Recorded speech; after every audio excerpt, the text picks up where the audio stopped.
기후 변화, 생물 다양성, 지속 가능성, 대형 산림 재난, 대한민국 산림을 둘러싼 글로벌 이슈와 메가 트렌드. 지난 50년 국토 녹화 성공 역사를 따라 앞으로의 50년 미래 살림 100년을 시작합니다. 대한민국 산림 100년 비전. 산림에서 국가 온실가스 배출량의 절반을 흡수해 탄소 중립 녹색 성장에 기여합니다. 임업인과 국민에게 돈이 되는 산업으로 만들어 국가 성장 동력이 되고, 디지털, 탄소 중립을 접목한 매력적인 일자리로 청년에게 안정적인 미래를 꿈꾸게 합니다. 맑은 물, 깨끗한 공기 등 숲이 만들어내는 공익적 가치를 더욱 높이고, 모두가 숲을 누리고 의료보험과의 연계로 국민 건강을 책임집니다. 내 주변 5분 거리, 어디서든 숲을 느끼고, 스마트 기술을 활용해 산림 재난 피해를 절반으로 감소시켜 국민의 생명과 안전을 지킵니다. 농림위성, 빅데이터를 활용해 지상과 우주를 연결하고, 대한민국은 세계 5대 산림과학 기술 강국으로 거듭납니다.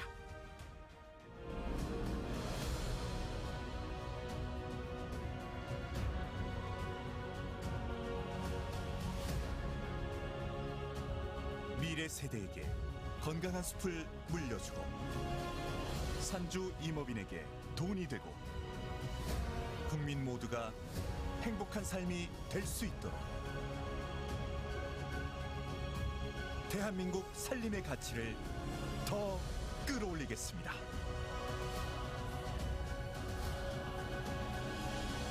숲으로 잘 사는 대한민국.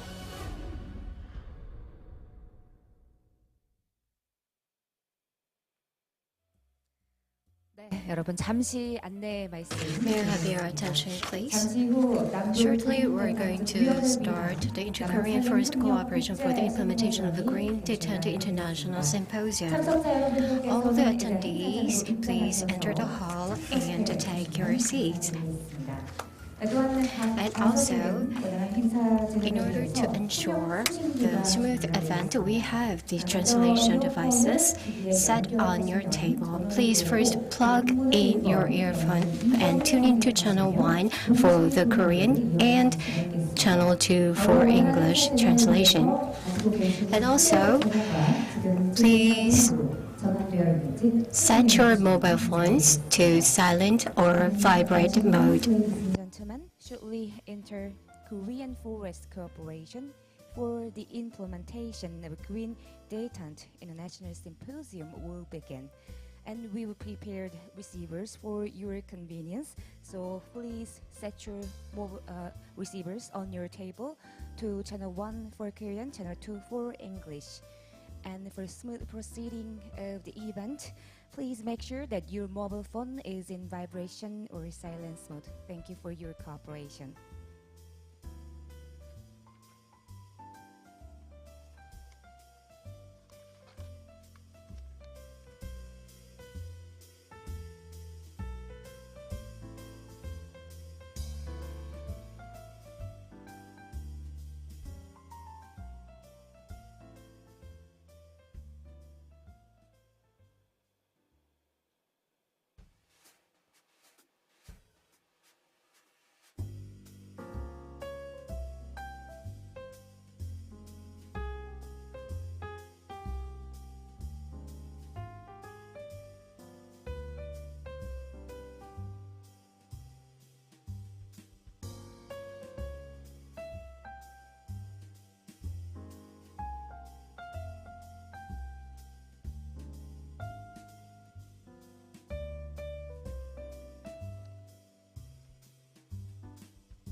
네, 잠시 안내 말씀드리겠습니다. May I have your attention, please?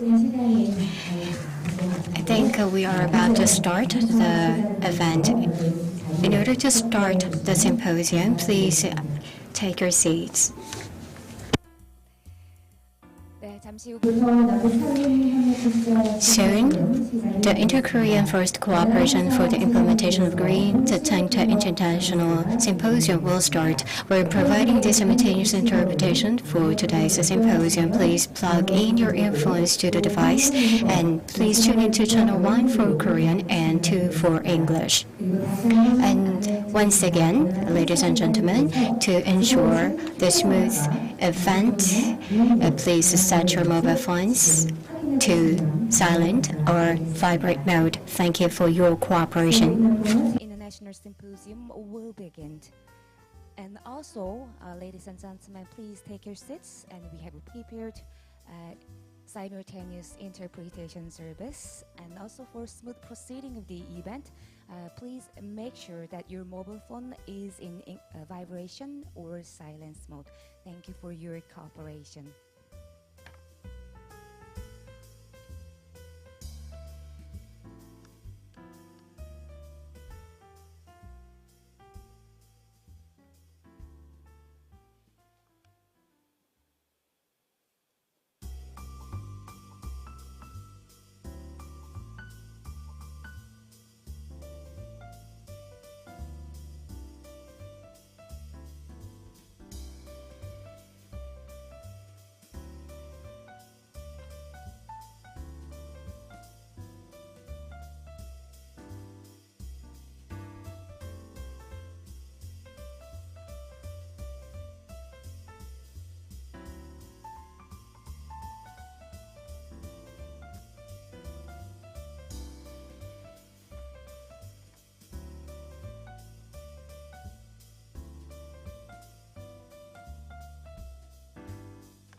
기후 변화, 생물 다양성, 지속 가능성, 대형 산림 재난,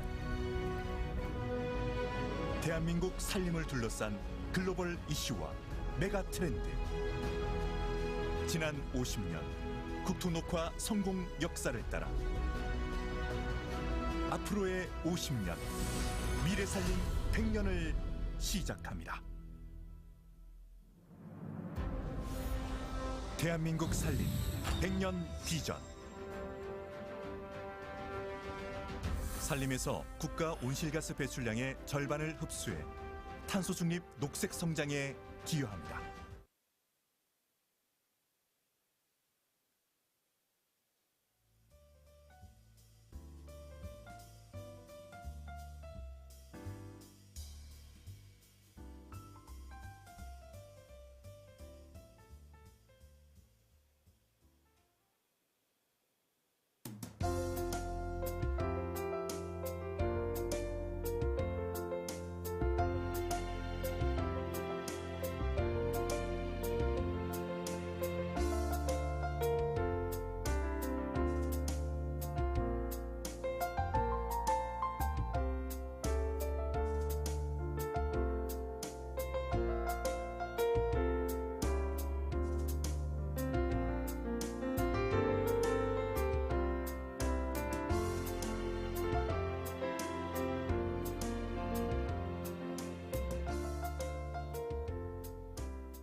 네, 여러분은 안녕하십니까? Hello everyone.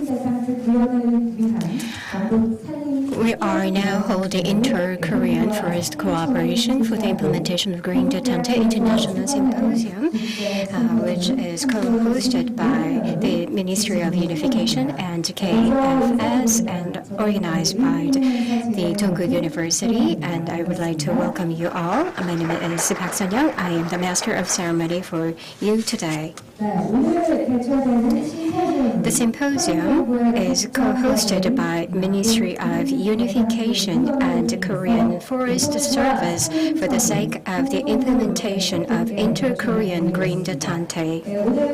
Today, we have many experts from various fields, and we're going to have an opportunity to listen to their opinions, and also from the government and also the civil and academia could forge cooperation and communication today as a stepping stone. I hope you to have this invaluable opportunity today. And also, today we are having the hybrid event that we are going to have today with attendance joining both online and in person. The symposium will be live streamed on YouTube channel of the KFS. From now, we're going to open the Inter-Korean Forest Cooperation for the implementation of Detente International Symposium. Please let us give us a big round of applause.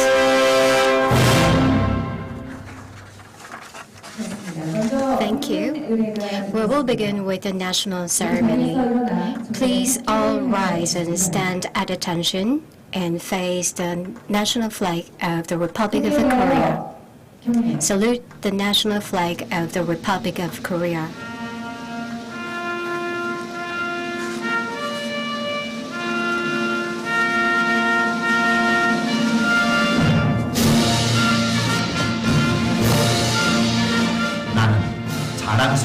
Pledge in front of Taeguk, allegiance to the Republic of Korea for the eternal glory of the country, liberty and justice.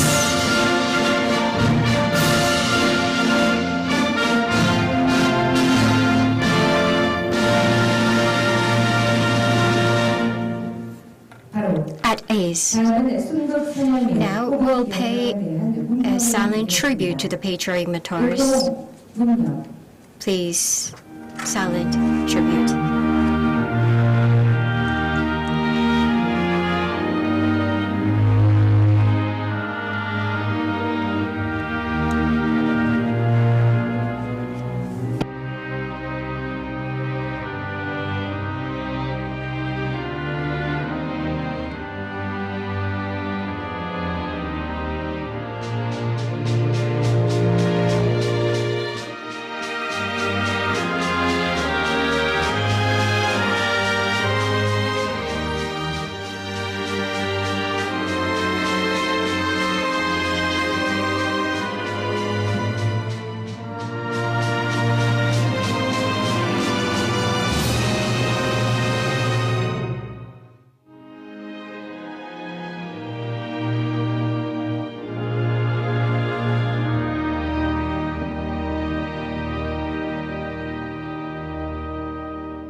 At ease. Please have your seats. I'd like to acknowledge VIPs who are attending this symposium, despite their very busy schedules, who are gracing this symposium as well. When their names are called, please give them a warm round of applause. First of all, the Honorable Kwon Young-se, Minister of Unification. Thank you. Next, Honorable In Sang-seop, Deputy Minister of Korean Forest Service. President Yoon Jae-ung of Dongguk University. Please give him a big round of applause. Next, His Excellency Colin Crooks, British Ambassador to the Republic of Korea.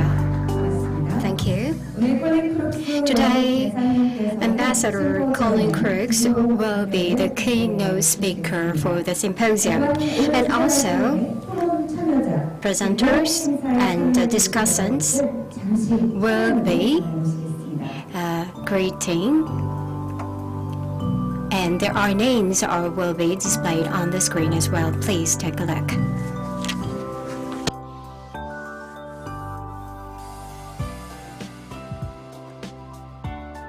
네, 교회 심포지엄에 정말 Well, we have many attendants today for this symposium. In the interest of time, please kindly understand that we cannot introduce them all.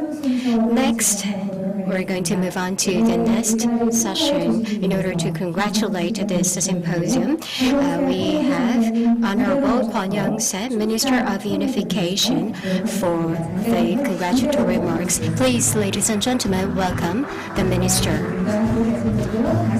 Once again, please give him a big round of applause.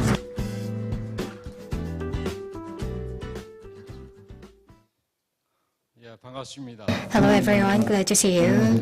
I'm Minister of Unification Kwon Young-se. Climate change is a grave challenge for our future, and in order to find a new path of the inter-Korean forest cooperation, and we're hosting this symposium. This is very meaningful, and I would like to thank Minister Nam Sang-hyuk of KFS and also Presenter Yoon Jae-young of Dongguk University, and also members of the organizer. Thank you all for making this invaluable opportunity. And also I'd like to thank His Excellency Colin Crooks, British Ambassador to Korea, who are going to give the keynote lecture, and discussant and experts, and thank you all for your attendance as well. As you know well, the political situation surrounding the Korean Peninsula and the neighborings are quite challenging, and there is a dialogue ever between the two Koreas, and also there are continuous nuclear threat from North Korea. There's a heightened tension on the Korean Peninsula every day, and international orders are reshaping rapidly, and our diplomatic environment and also global economic environments are changing as well. In this transition, we have to find out which path to choose, and this time we need to pull our wisdom and capability. And I think it is important for us as an important task at hand to lead in a way that North Korea chooses the right change and prepare for the future of the unified Korean Peninsula calmly. And as North Korea's behavior and actions and the political situation surrounding the Korean Peninsula can change at any time, we should steadfastly pursue our own ways. And at the same time, in order to alleviate confrontation situation between the two Koreas, we need to find common areas of interest that has less burden in terms of the military and security. In this sense, I think that this symposium's topic, the inter-Korean forestry cooperation, is optimized project for us to pursue. Due to the climate change, there are a lot of natural disasters are happening with great intensity and frequency, and due to the reckless reclamation and the logging of the North Korea, the damage is grave.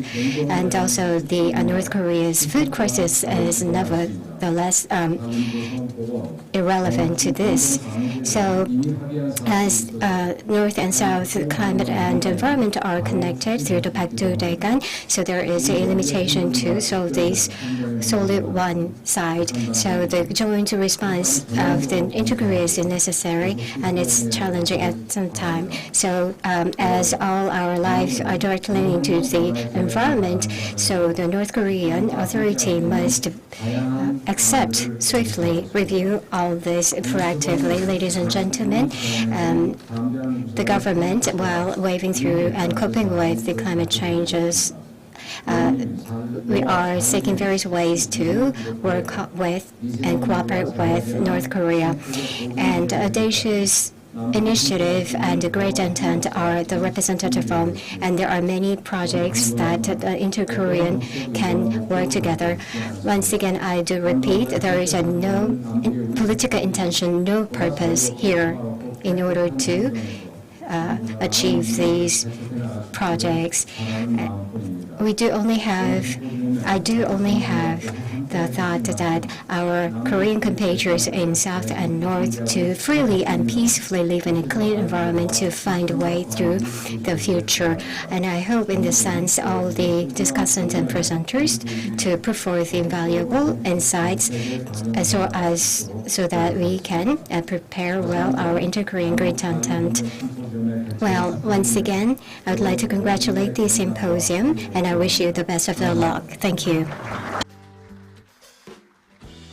네, 고맙습니다. Thank you very much, Minister. It was a congratulatory remarks from the Minister of Unification. And for the future, together with North Korea and South Korea, he pointed out that we need to select and focus on important things. Next, I'd like to invite Deputy Minister Im Sang-seop of Korea Forest Service for his congratulatory remarks.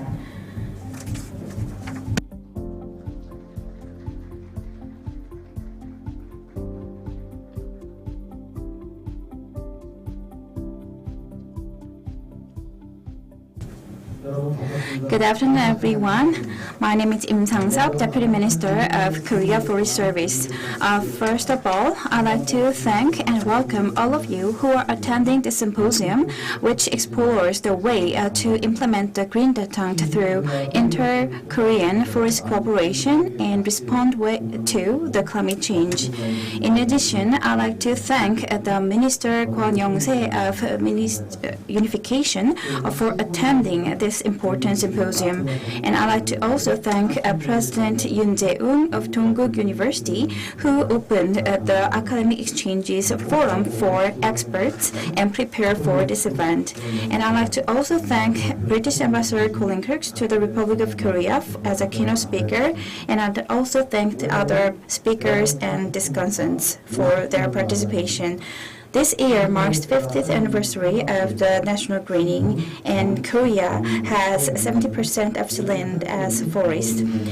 It is very important and very closely related to our life in terms of politics, economy, society, and culture. And in the past, Korea has made a lot of effort to restore devastated forests. But unfortunately, North Korea has devastated forest, which accounts for 28% of the total forest area in North Korea. The successful experience of Korea of greening, which is recognized by the world, can help North Korea restore their forest, and we can also respond together to the climate changes and carbon neutrality. As you well know, the forest is a very good carbon sink, and it takes decades to make the small seeds grow into the forest to serve as a carbon sink. So we need to have a long-term perspective. More than anything else, forest is non-political and humanitarian area, and it is a task we cannot postpone anymore for the future generations. The Korean government wants to implement the inter-Korean Green Detente faithfully and sincerely so that we can turn this as an opportunity to respond to the climate change together. I hope that many insights and opinions of experts together today will serve as a catalyst to overcome climate crisis in Korea, and I believe that this will lead to economic and social benefits and restoration of ties between the two Koreas. Thank you again for the participants, and I look forward to good insights and opinions. Thank you very much. Thank you very much. That was the congratulatory remarks from the Deputy Minister of Korea Forest Service. He pointed out that joint response to the climate change was very important. Next, I'd like to invite President Yoon Jae-ung of Dongguk University for his welcome speech. President, please come up to the podium. Please welcome him with a big round of applause.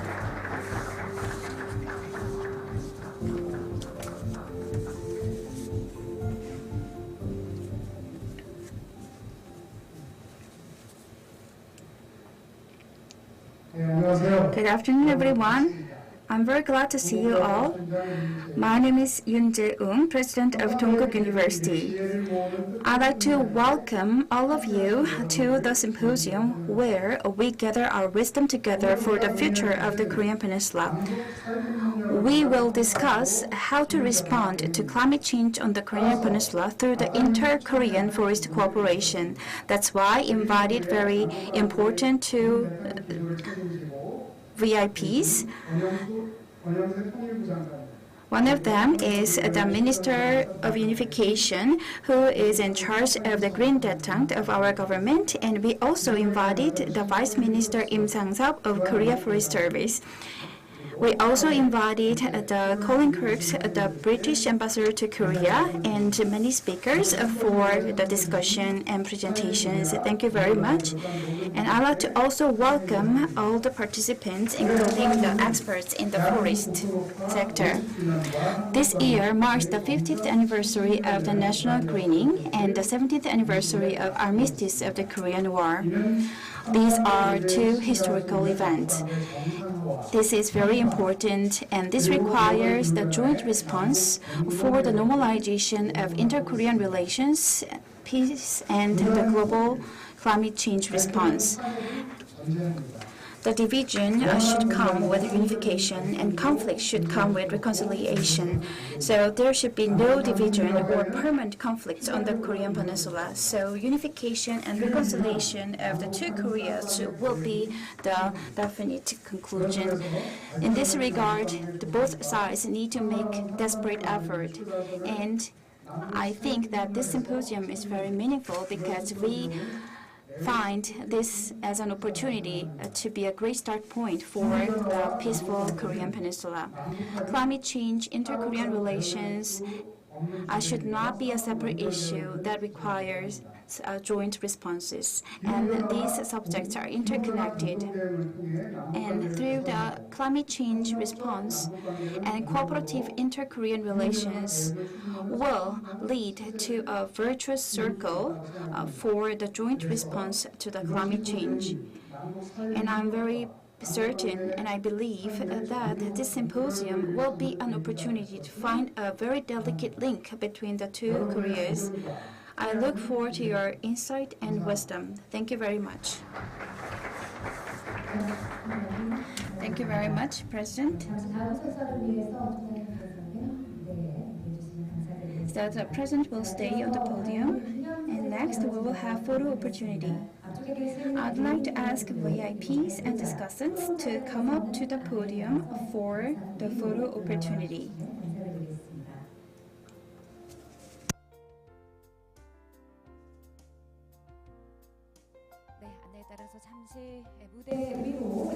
Please come up to the podium according to the instructions by your staff. And the speakers of today's symposium, please step up to the podium for the photo session.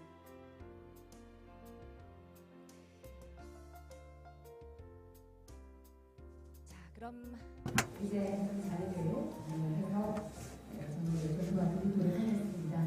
So we will organize the line for the photo opportunity.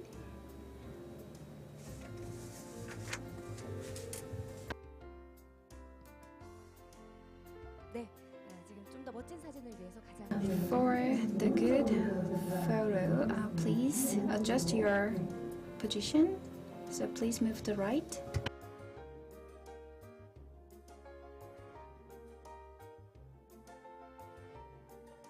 고맙습니다. 성공적인 심포. Thank you very much for the successful symposium. Please smile.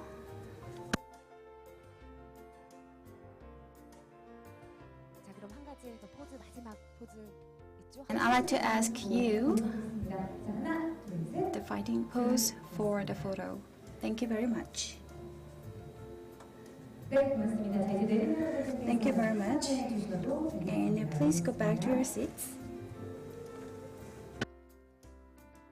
자, 그리고 잠시 안내. I have an announcement. Minister of Unification and Vice Minister of Korea Forest Service and the President of Dongguk University will leave the symposium early due to other schedules, so they will leave early.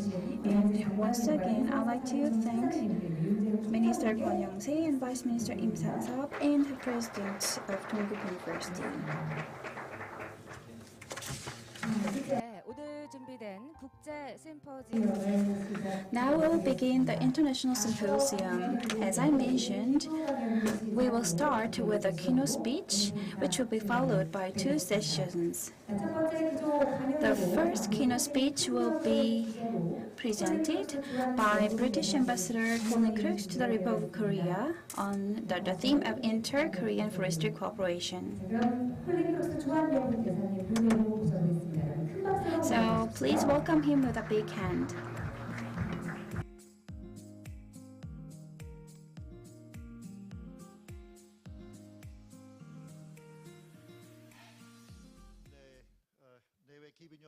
Distinguished guests, hello everyone. I am Colin Crooks, British Ambassador to the Korea. Before became the British Ambassador to the Republic of Korea from 2018 to 2020, I have served as an British ambassador to Pyongyang. Today I'm going to talk about the British and Korea relations and also importance of the forestry. And then finally, I would like to touch upon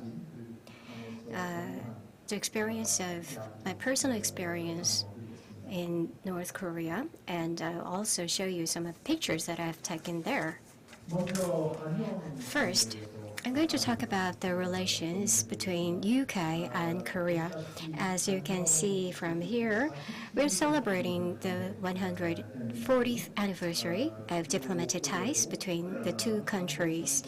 And also, this year marks the 70th anniversary of the Korean War and cease of the Korean War. And as a British citizen, I am very proud. And also, we have to think about the past as well as the future as well. In June, President Yoon Sang-yeol and also then Prime Minister Boris for the further cooperation between the 2 countries suggested the framework, and we have advanced the framework so far. And President Yoon and the incumbent Prime Minister Suga met in Hiroshima, and they agreed on to building further the strengthened relation between the 2 countries in terms of the trade volume. As in autumn this year, we are going to begin the renegotiation of the FTA to increase the trade value, and in the security area and the military area, the 2 countries have agreed on to refuse the Russia's invasion of the Ukraine, which is very cruel. And also, biodiversity and forest issues are the area where UK and Korea agreed on to make efforts going forward. So in order to address all these issues and challenges, as my capacity of British Ambassador to Korea, I am very honored. Well, this is a British embassy in Pyongyang.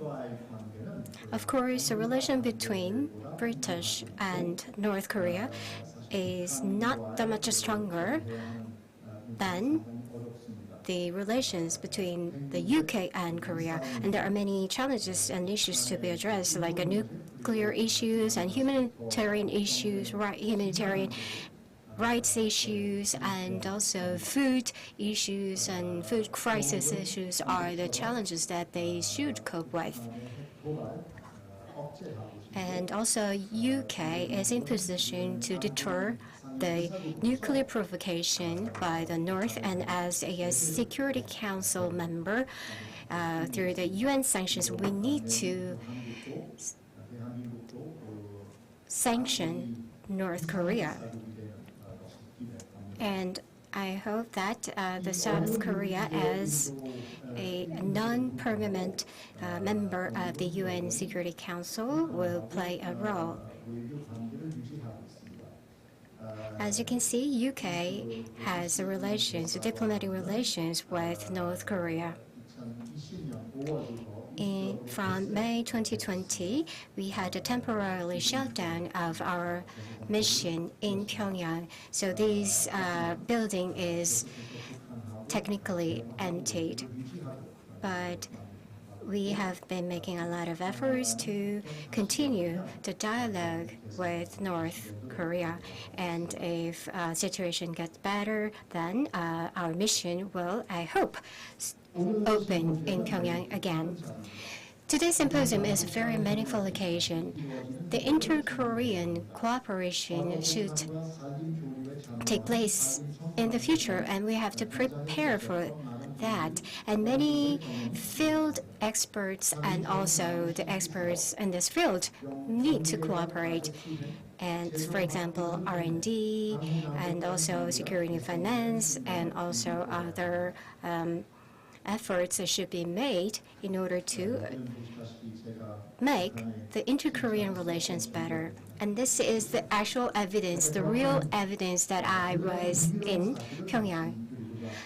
I want to share with you two interesting things. First, I am the last person who set my foot on the land.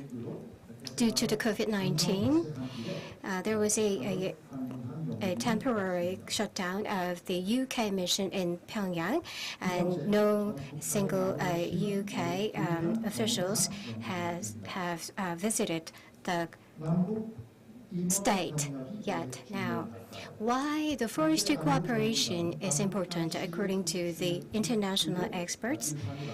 They say that it will be a part of the building trust between the two Koreas, and also the benefits can be linked to the GDP increase, and development experts will find association with the development and environment protection as well. And this is a SDG, the UN's Sustainable Development Goal for the next 15 years, and it seeks the forest restoration as well. But beyond the forest restoration, they will address the poverty and also provide the quality jobs can be an opportunity that they can get from this effort. There is a goal of limiting the temperature increase by 1.5 degrees Celsius according to the Paris Agreement, and we should abide by the agreement.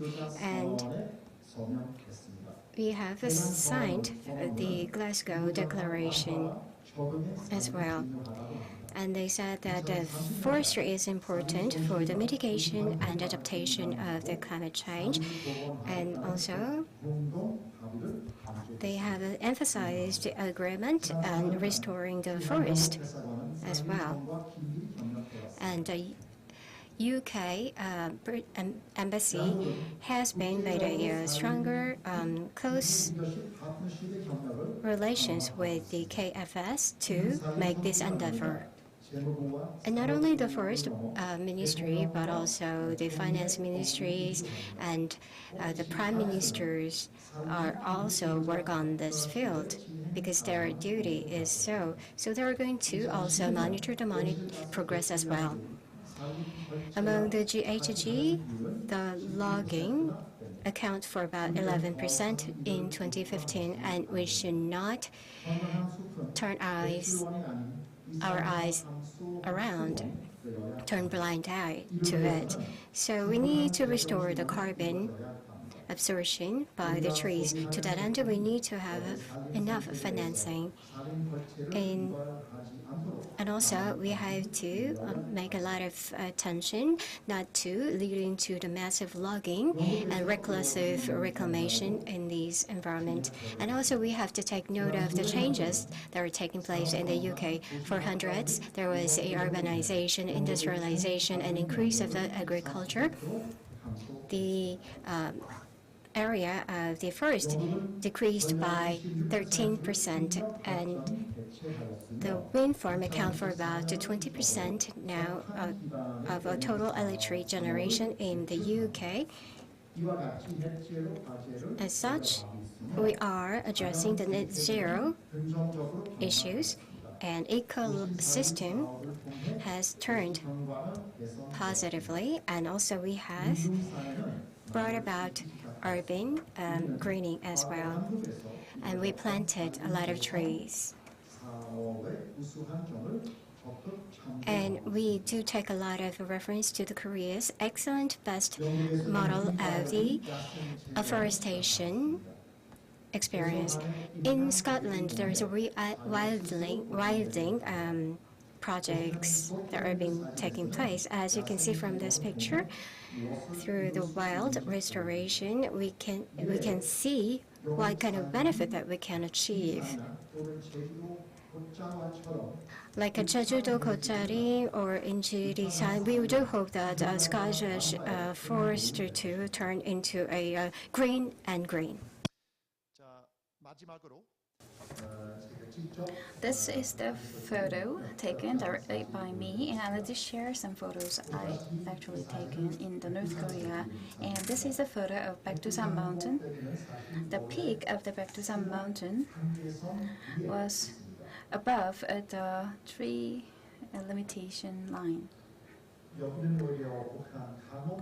And this is the Gangwon province in the North Korean side, and you can see there are few trees. It is beautiful, but the scenery is very different from that of South Korea. And when I was at the British ambassador to the North Korea, I visited the rural areas and I contacted the residents, but it was not easy to contact the people. I tried to understand the lives of North Korean residents. We just predict because there was no information regarding the North Korean residents. And this is the Bear Mountain, which is easily seen in North Korea, and it indicates the reduced productivity of the agricultural sector. And due to the lack of trees, the North Korean residents are susceptible to the flood and landslide.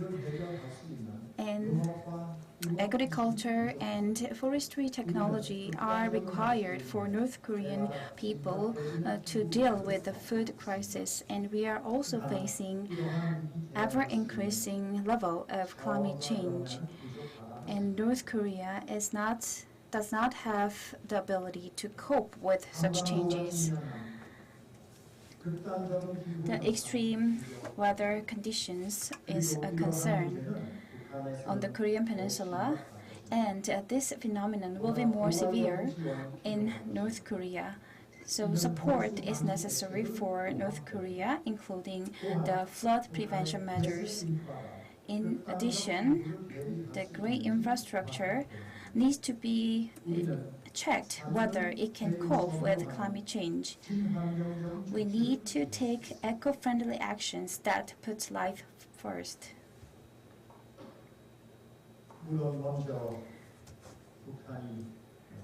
But what should come first is North Korea should open their borders. If North Korea opens their border, the British Embassy, as well as UN and other humanitarian support agency will go back to North Korea, and then evaluate the humanitarian situation in North Korea.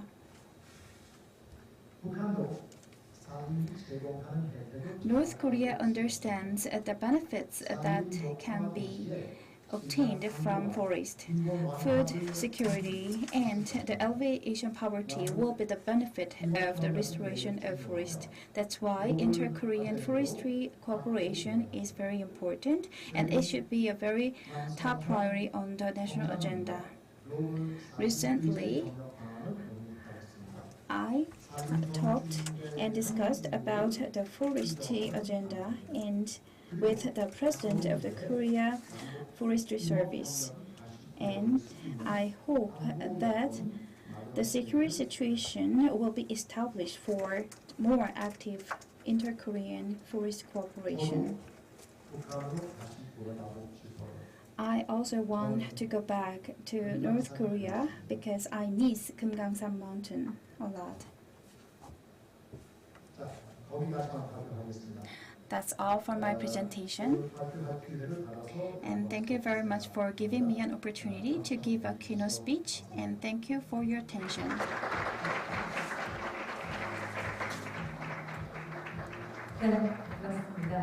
Thank you very much, Ambassador.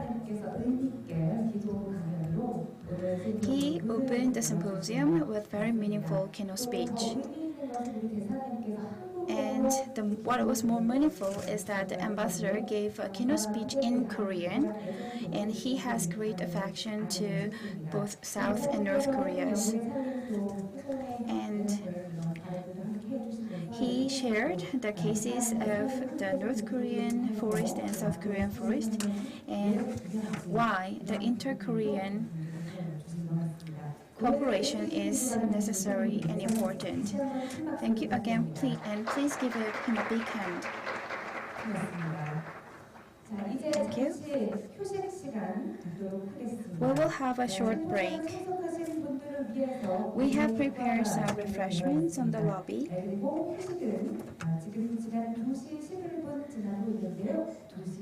So we will have a break until 2:30, and please come back to the hall by 2:30, and then we will begin the first session.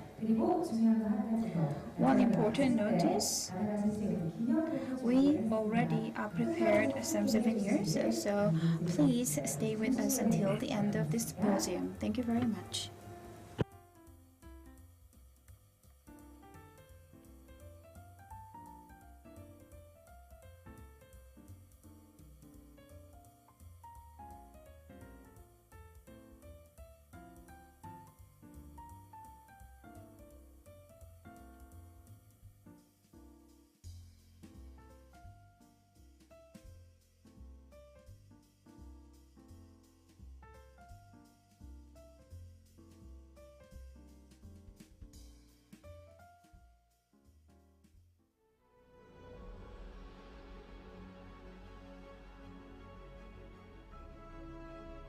기후 변화, 생물 다양성, 지속 가능성, 대형 산림 재난, 대한민국 산림을 둘러싼 글로벌 이슈와 메가 트렌드. 지난 50년 국토 녹화 성공 역사를 따라 앞으로의 50년 미래 살림 100년을 시작합니다. 대한민국 살림 100년 비전.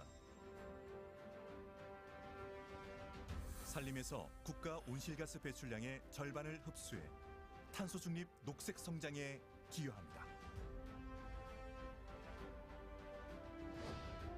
임업인과 국민에게 돈이 되는 산업으로 만들어 국가 성장 동력이 되고, 디지털, 탄소 중립을 접목한 매력적인 일자리로 청년에게 안정적인 미래를 꿈꾸게 합니다. 맑은 물, 깨끗한 공기 등 숲이 만들어내는 공익적 가치를 더욱 높이고, 모두가 숲을 누리고 의료보험과의 연계로 국민 건강을 책임집니다. 내 주변 5분 거리, 어디서든 숲을 느끼고 스마트 기술을 활용해 산림 재난 피해를 절반으로 감소시켜 국민의 생명과 안전을 지킵니다. 농림위성, 빅데이터를 활용해 지상과 우주를 연결하고 대한민국은 세계 5대 산림과 기술 강국으로 거듭납니다.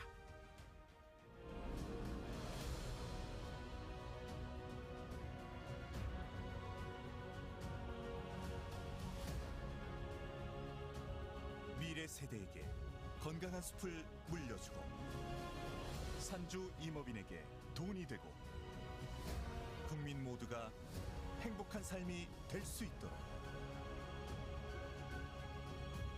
대한민국 산림의 가치를 더 끌어올리겠습니다.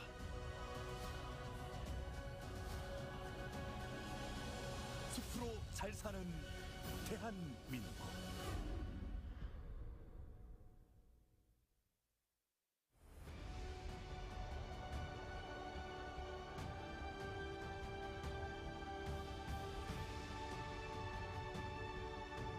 대한민국의 산림 녹화. 모두가 불가능하다고 했습니다. 하지만 우리는 해냈습니다.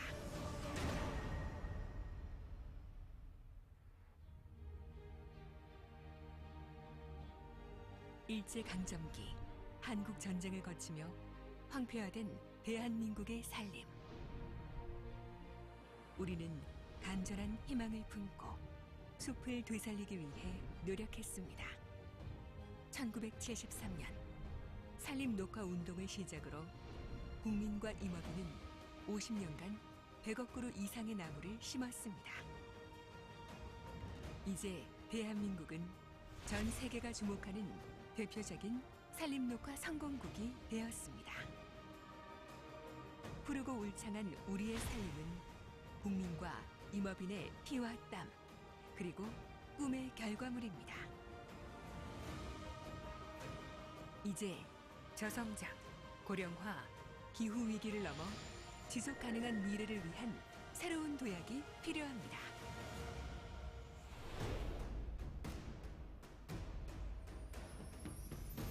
앞으로 우리의 숲은 선진국형 산림 경영을 통한 산림 르네상스 시대를 만들어 나갑니다.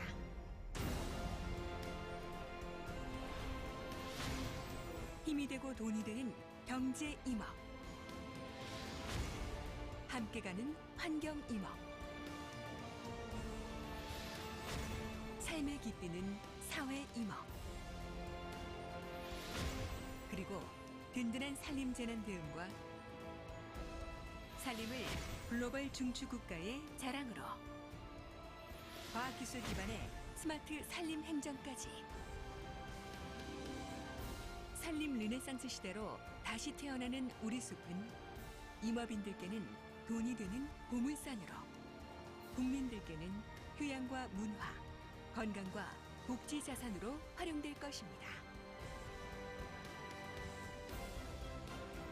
우리 숲이 활짝 깨어나는 산림 르네상스 시대, 산림 강국 대한민국이 만들어갈 또 하나의 도전입니다.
네, 안내 말씀드리겠습니다. May I have your attention, please?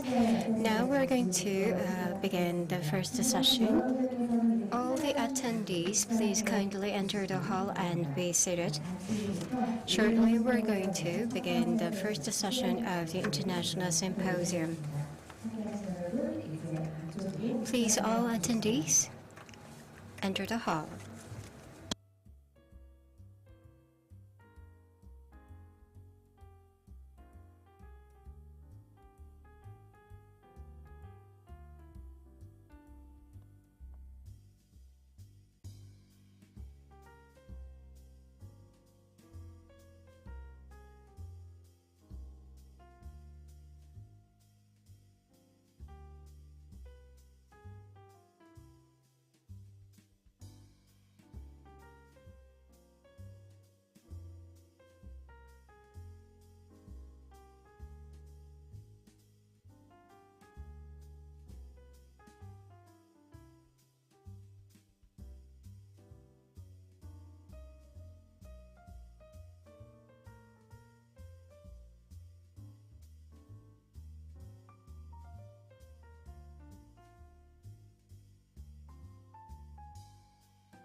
네, 이제 약속드린 시간입니다. Now it's about to begin the first session. The topic of the first session is Inter-Korean Forest Cooperation, reflecting the political situation surrounding the Korean Peninsula. All the presenters, please take a look at the monitor set in front of you and please keep the time allocated to you. Without further ado, now we're going to proceed with the first presentation. The first presenter will be made by Mr. Sheng Yao Tang, the head of FAO, Partnership and Liaison Office in the Republic of Korea, under the title motto of FAO's work on international forest cooperation. As this presentation will be delivered in English, so please use your receiver on the table and first plug your earphone in and also tune into channel 1 for Korean. Then you can listen to the simultaneous interpretation. Now we would like to invite Mr. Sheng Liao Tang. Please welcome him with a big hand.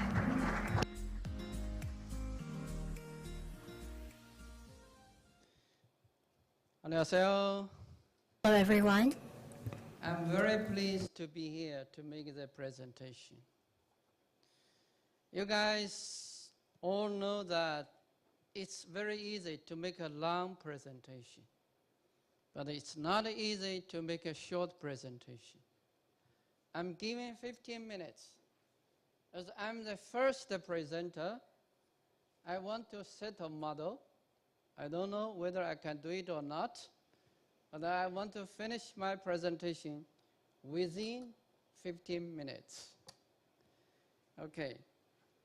Now, I couldn't read it actually. Okay. My presentation is about the FAO's work on international forest cooperation. Sir? Sir? Excuse me.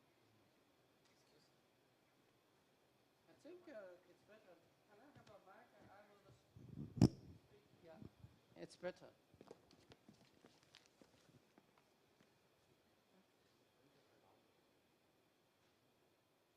How can we go forward? Okay, let's see the next. Okay. Okay, thank you very much. Now I got it. Sorry about this. So I will talk about the FAO's aspiration, FAO's work in forestry, FAO's cooperation with DPRK, and future cooperation with DPRK. First, FAO's aspiration. Now, FAO is a specialized agency of the United Nations. It's a center of knowledge for food and agriculture. When we refer to food and agriculture, I think you all know that it's more about related to crops, livestock, fisheries, and forestry. But FAO is not only related to those, they are also related to water, soil, microorganisms, farm inputs, and some others. So we deal a lot of subjects related to food and agriculture. Now, FAO has got new aspiration, very simple and very easy to remember. That is 4 betters: better production, better nutrition, a better environment, and a better life. I don't have to explain it in more detail. If you want, maybe you can read it more in detail later, or otherwise I can explain to it by email communications. We have also the 20 PPAs under the 4 betters. It's not available.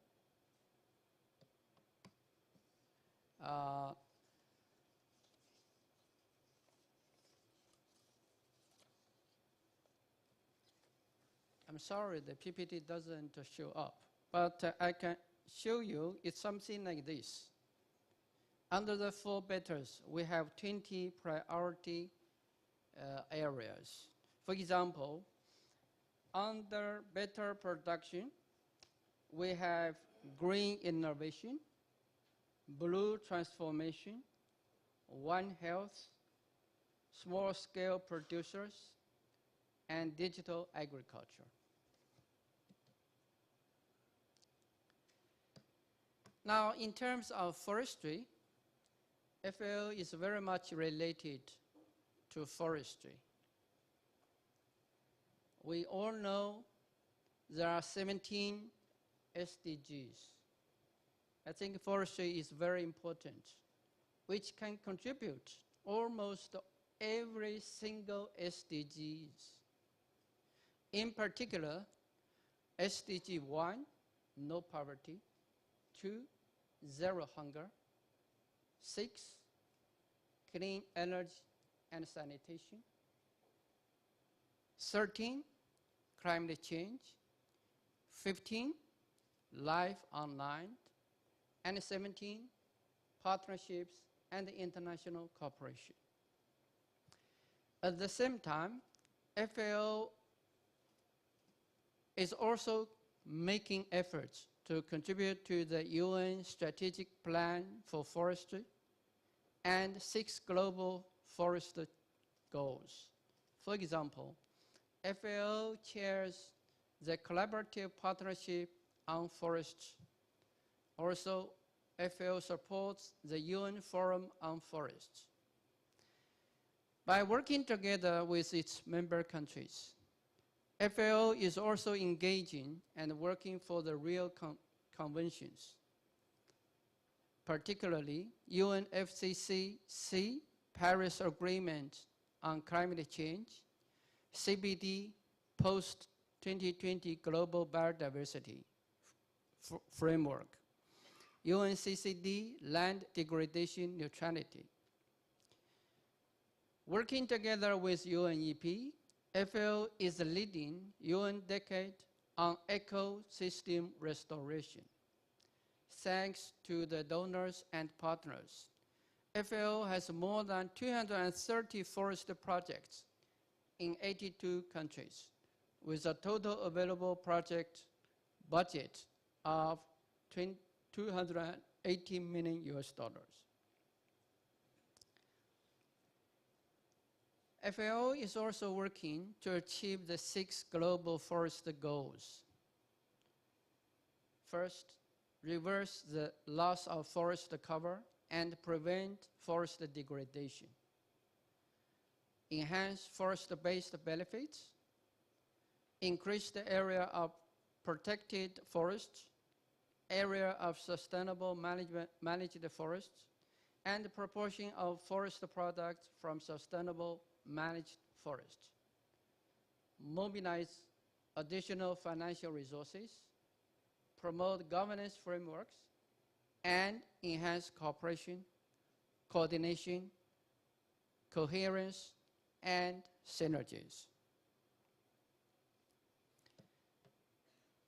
I think you also know FAO is an international organization of members, by members, and for members.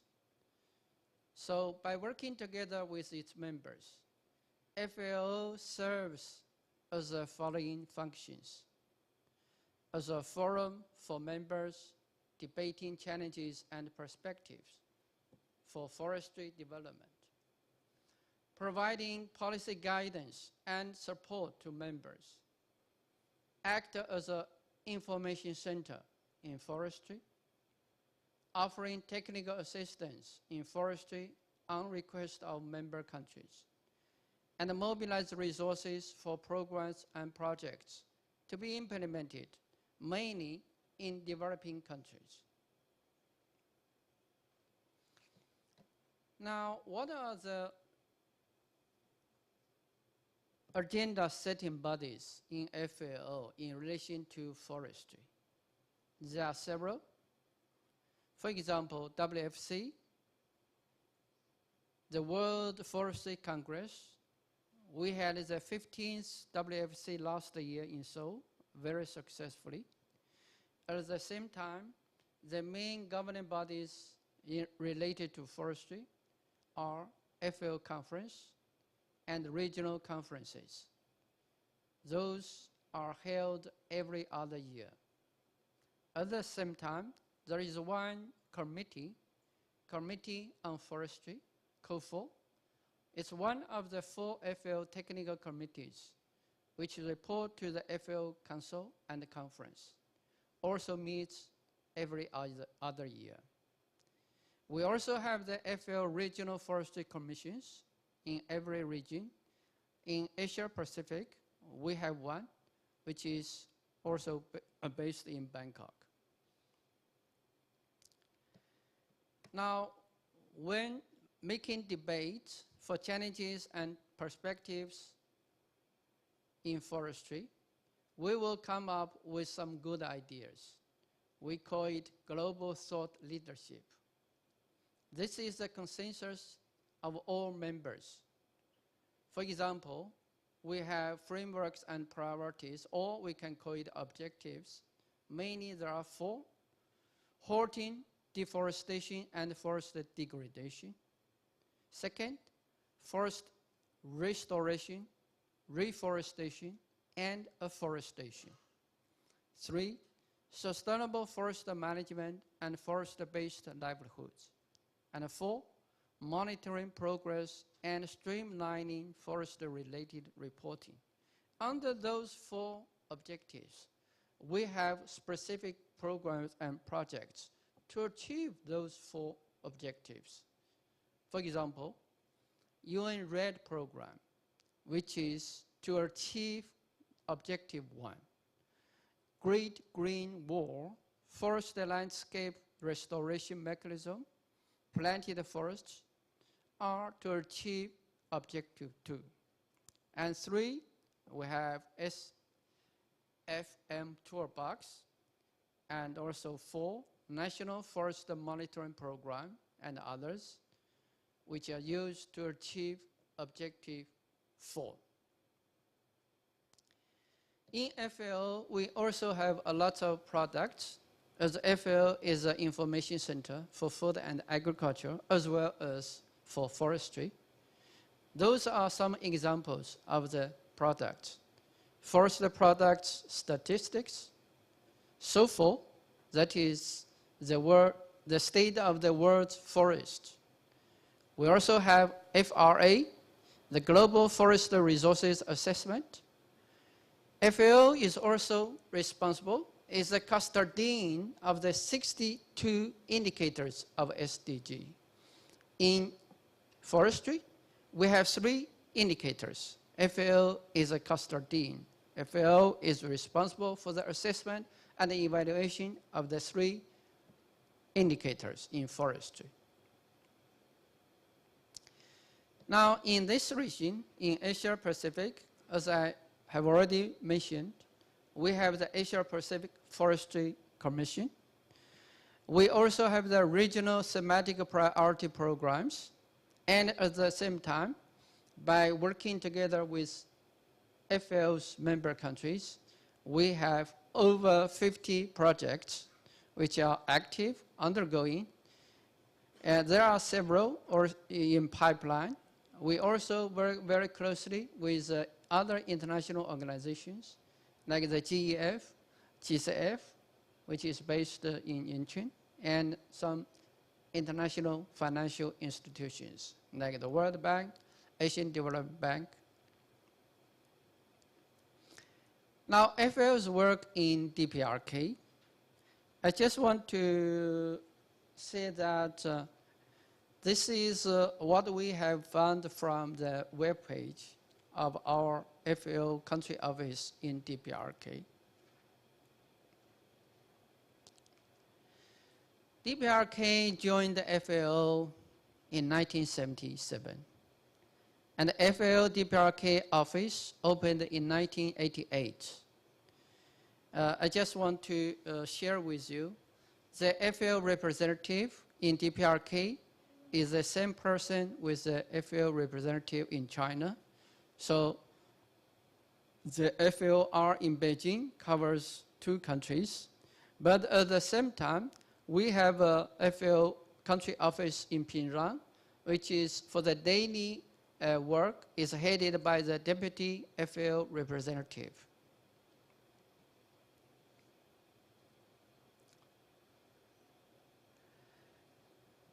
In DPRK, FAO together with DPRK implemented approximately 220 projects.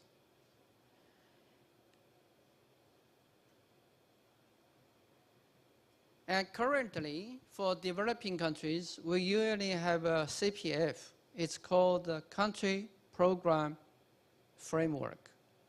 That is a document or guideline which will be used to implement programs and projects with the agreement of the government, which is usually signed by FAO and the government of the host.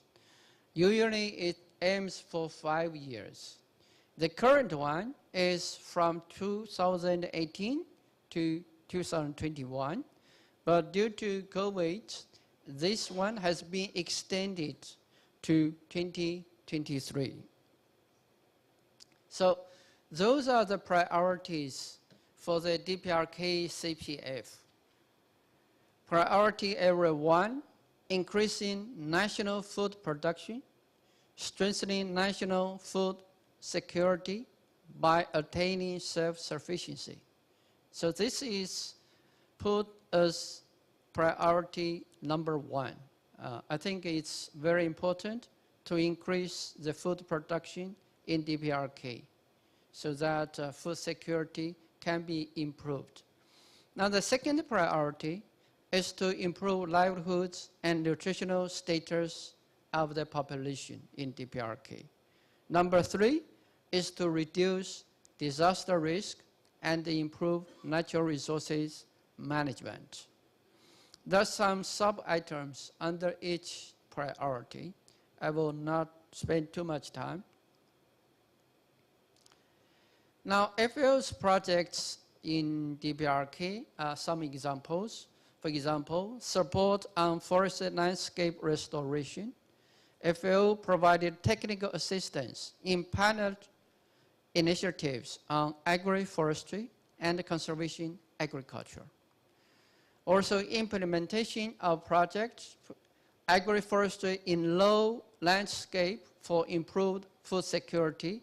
That was between 2016 to 2018. And we also implemented a project. It's called Plantation Sea Buckthorn Trees and Production and Process. So you can see forestry is also a very important part of the programs and projects implemented in DPRK. Economic development with cultivation of wild fruit trees. For example, the chokeberry, and also wild fruit woods in some places or the provinces. We have detailed figures of this. FAO also offers technical cooperation projects. It's called the TCP. This TCP is usually offered and implemented in developing countries. Those are the examples of the TCP projects. The TCP project has a small amount of budget. It's usually between 300 to 400,000 US dollars. Mainly FAO will provide technical assistance and support. It's another kind of aid program or project. Now, for potential collaboration with DPRK, we have so many wise heads here. And you have a much better understanding of the situations in RK and DPRK. And I do think that you will lend your thoughts and also wisdom to us also through FAO so that we can support the inter-Korea cooperation, particularly in terms of forestry. And for DPRK, FAO is always cooperating and supporting DPRK in various ways. I just want to share with you, whenever there is a request from the member countries, FAO is always in a position by its best and try its best to offer support, technical support in terms of humanitarian and also professional knowledge. I thank you very much. I hope I have not spent more than 15 minutes.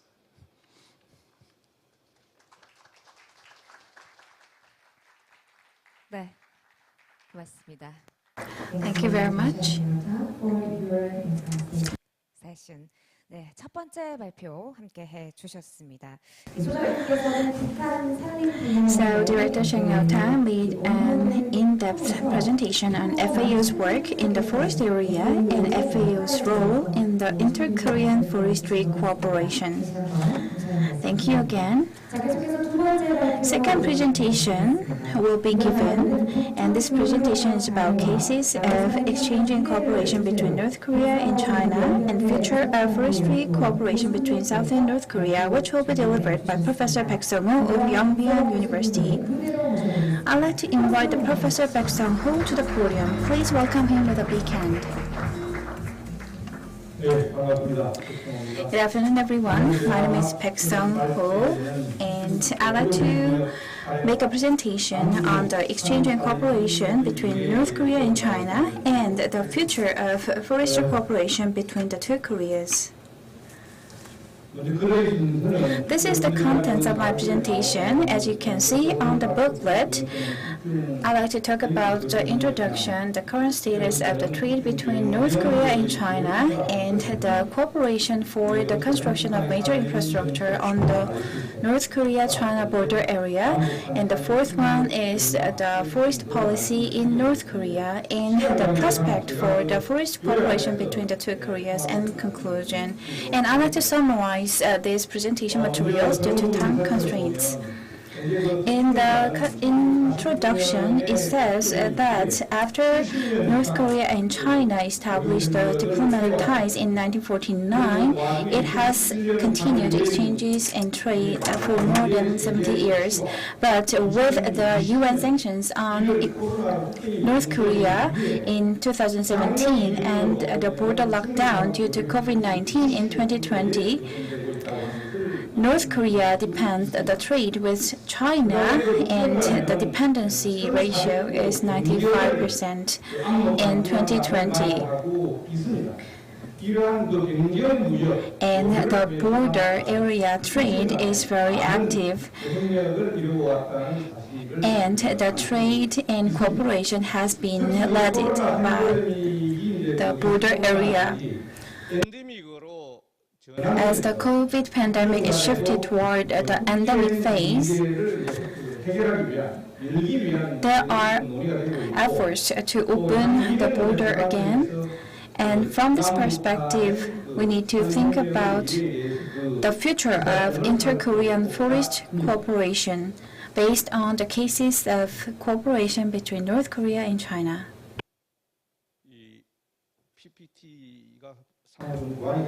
So PPT is not shown on the screen. And this slide shows the economic cooperation between North Korea and China. Economic cooperation and the border area trade and construction of infrastructure and the border area Special Economic Zone are the major pillars of the cooperation. And today, I'd like to focus on the infrastructure construction in the border area. So a picture is not shown for the technical issues. And one of the representative infrastructure construction cooperation is the new Tuman-Kang Bridge, and it is linking the Dason area, and it is a bridge for the trade. And in the south area, there is a bridge that links North Korea and China. And new Tuman-Kang Bridge construction is the Jillian province, and it is a representative trade route. And it started its construction in September 2014, and it completed its construction in October 2016. And this route deals with 30 to 40% of the total throughput of the trade between North Korea and China. This picture is the old Tuman-Kang Bridge, and you may see at this bridge if you traveled this area. And you can see the terminal on the other side of the terminal. And this is a satellite image of the bridge. And the black area is Shinjumangang Bridge. And at the bottom, you can see the white image, which is the old bridge. Old bridge was just a 2-lane bridge, and which was very old. But now it has been expanded to the 4-lane bridge. This picture shows the border area and the terminal in border area. This is for people-to-people exchanges and material exchanges, and this terminal has been completed. What is noteworthy is that previously the vehicles took the route of the 2-lane way, but you can see the 5 routes so that many cargo trucks can come and go on the 6-lane route. You can see on the right, the capacity of transportation has been expanded on the 6-lane route, and then it will contribute to the normalization of the trade between the two countries. And please refer to the construction of the new Domun Bridge. This links the Domun in China and Namyang in North Korea. On the left, you can see the old bridge, and the right one is the new bridge under construction. And this is the new Domun Bridge, which has been built. And this picture shows the Domun terminal. Not only they constructed the bridge, they constructed the terminal for the expansion of the trade. And this is the work that has been underway recently. And this picture shows the bridge that links Chip-an in China and Mampo in North Korea. And this area was the area where there was an inland railway that was taken by President Kim Jong-un when he visited Russia. So this, you can see the transportation network. And the blue line shows that on the left, you can see Pyongyang Siniju Road, and in the middle, you can see Changchun Chip-an and Mampo route. And we need to focus on this route because the inland transportation is very important, and this is a route for the inland transportation.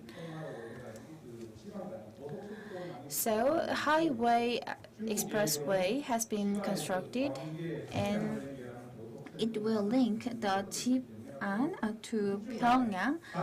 So thanks to the construction of this infrastructure, there will be expanded amount of trade between the two countries.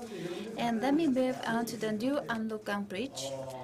You may know well about this bridge, and this links the Dandong city in China and Siniju in Bukhan. There was existing bridge and roads, but when Wen Jiabao, then Prime Minister of China, visited North Korea, they agreed to establish the infrastructure. They completed the bridge in 2014, but it has not been opened yet. Due to the COVID-19, it could not be opened, but it will be normalized after the lifting of the lockdown measures. And this is the photo of the completed new Amlokgang Bridge. And you can see this is the new Dandong terminal. for people-to-people exchanges and material exchanges. This is the road that links to Shinjuju, and it was completed in the second half of last year. And there are also many examples of the development of the economic special zone. Please refer to the materials. I will skip this part. And let me move on to the forest policy of North Korea. And I submitted the presentation material and looked through the presentation material submitted by other speakers. So this part can be covered by the speakers who will make a presentation later. So I will skip this part. And then let me move on to the last part of my presentation. Because of the compatibility issue, my presentation does not show up on the screen.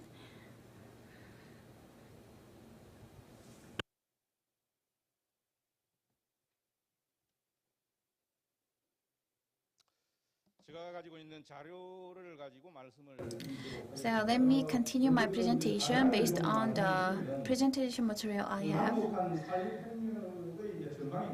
Let me talk about the prospect for the inter-Korean forest cooperation. As you may know, inter-Korean relationship should be improved first. As you know, after the Hanoi No Deal, there has been no exchanges and dialogue after the Hanoi No Deal, and this is the task for the current administration.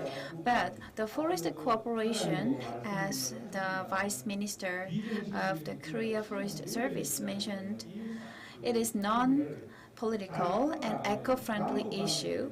So, if we promote the inter-Korean forest cooperation, it will also contribute to the improvement of inter-Korean relationship.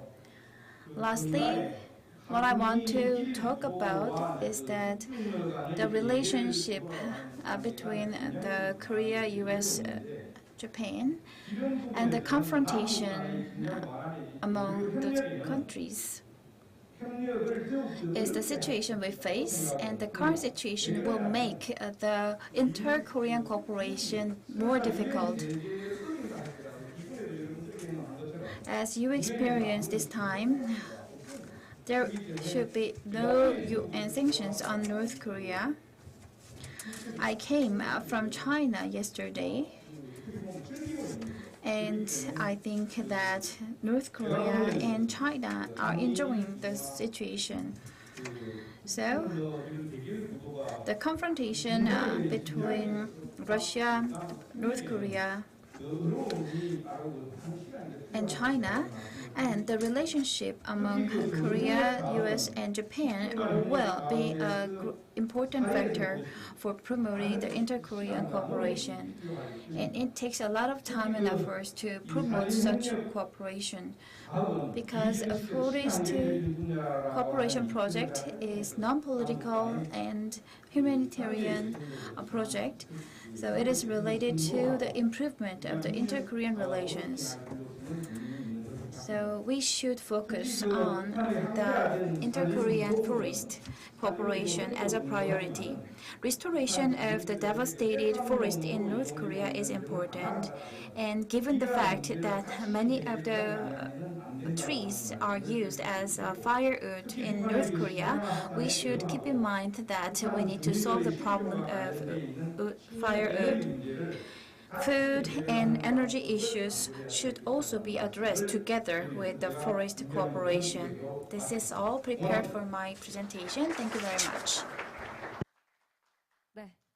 Well, thank you very much. The Professor Bekbeom talked about the Sino-North Korea exchange cases, and also he touched about the prospect and direction for the cooperation between the two countries. And he also said that time and efforts will be needed further as well. Thank you. And for the in-depth discussion, we're going to have a discussion session. So we're going to have that session later on. Now, moving on, we're going to have the third presentation under the topic of the global changing security environment and inter-Korean forest cooperation. And the presentation will be given by Professor Lee Young-hoon, the head of DMZ Peace Center of Dongguk University. Hello everyone, I am Lee Young-hoon. I am the third presenter, and I'm going to talk about the international order change and inter-Korean forest cooperation.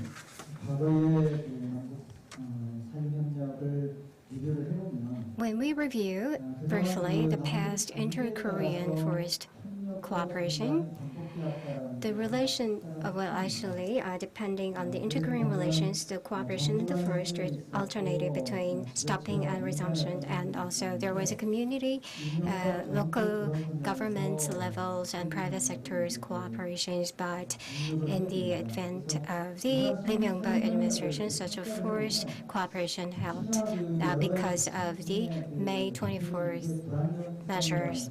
And the cooperation here, especially when it comes to forest cooperation, we do have a characteristic of instability. And also, this is an evaluation by Mr. Lee Byung-hoon. And the greatest variable between the inter-Korean cooperation is due to the instability in nature. So as for the improvement, we have to come up with a stable basis after all. So when it comes to forestry cooperation, depending on the external variables, everything will be determined whether there will be go or no go. So now I'm going to talk about the external variables.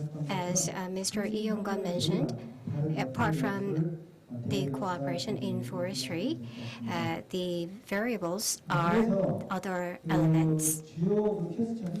So the major question is, due to these external variable, the inter-Korean forestry cooperation had influenced a lot, and what kind of suggestion could be made out of it?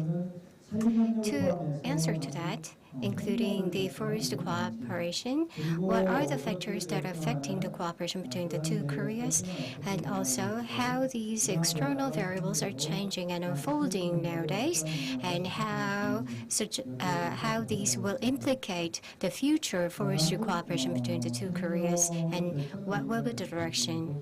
Well, in order to see the decision factors, so we're going to review the history briefly, the economic cooperation between the two Koreas. And due to the fourth nuclear test in 2016, it has stopped. And as you know, the Cold era has put to an end. Now we have entered in a new era of the new Cold War. So whether we forge the cooperation, which area will be the area for the cooperation? Well, it is difficult to decide yet. And when we're focusing on the first cooperation after May 24th measure and the practical and economic cooperation halted, and after the fourth round of the nuclear test, the UN sanctions against North Korea has gotten stronger, and the progress is suspended in terms of cooperation.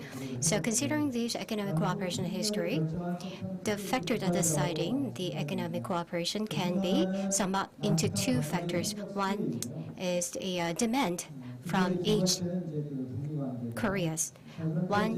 The other is North and U.S. relations. When it comes to the cooperation demand from the two Koreas, if they agree upon some area, then they can have the cooperation. If not, they cannot have cooperation. So when we look at the factors, Well, whether the Conservative Party rules or the Liberal Party rules, the economic cooperation progressed or not. As North Korea did not have such a division in the party characteristics, so the economic and armed force will be the deciding factor whether they're going to focus on the economic cooperation or focusing on the nuclear development. So these are the factors that affected their decision. Second is the U.S. and North Korea relations. As the nuclear threat from the North has aggravated, the relation has affected a lot to the inter-Korean cooperation.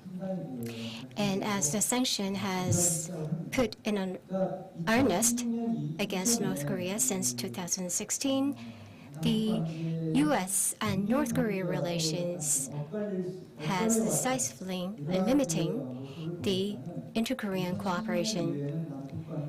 Prior to the 2016, there was a sum of the variables in the cooperation, but after 2016, it has been suspended at all. And even the Moon Jae-in government's Korean Peninsula peace process tried to have sort of leading or improving the North and U.S. relations and inter-Korean relations. However, due to the UN sanctions against North Korea, due to North Korea's nuclear test, it was limited. And after the breakdown of the Hanoi negotiations or talks, there was a sort of event like a Panmunjom summit held, and after a year, like 2021 in June, there was a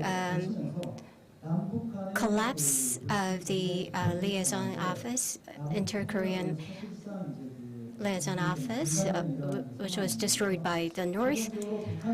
And after that kind of events, actually, when you look at this document from the Panmunjom Declaration, you can have a better understanding of the situation, because North Korea demanded for South Korea to properly observe or abide by the declaration of Panmunjom, and also September Pyongyang Declaration and September 19 military agreement and so on. But all these elements are conflicting with the UN's security resolutions or the sanctions, so it is really challenging. And when we look at the inter-Korea's forest cooperation, it's virtually impossible nowadays after having this sanction against North Korea. And even the FAO's efforts has been botched due to the UN sanction. So far,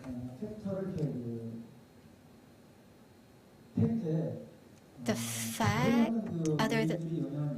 other elements can be influenced. For example, there is a more complex situations happening surrounding the Korean Peninsula, and also the surrounding circumstances are getting complex and challenged, as you know. And in 2022, there was additional sanction against North Korea for the regime's ICBM test launching, but they have refused this sanction. And after that, there was a sort of a conflict which was grown, and a new Cold War atmosphere has emerged. So now these kind of variables or factors have influenced the cooperation between the two Koreas. And as you know, Sino-US conflict has been aggravated, and also as U.S. and Russia's conflict has been aggravated, the China and Russia's cooperation has increased. And taking the Ukraine war as a basis, it seems that recently Russia is likely to strengthen the cooperation with North Korea. So the North Korea actively supports the Russia's invasion of the Ukraine, and they seem to become closer than ever. So when we look at this cooperation sign, let's say, going forward, the cooperation, the Russian would likely demand North Korea for dispatch of the labor force and also military supplies and so on.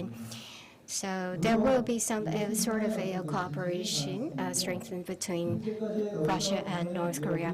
And so far, the trade between Russia and North Korea, it was just less than 5% so far from the Russian side.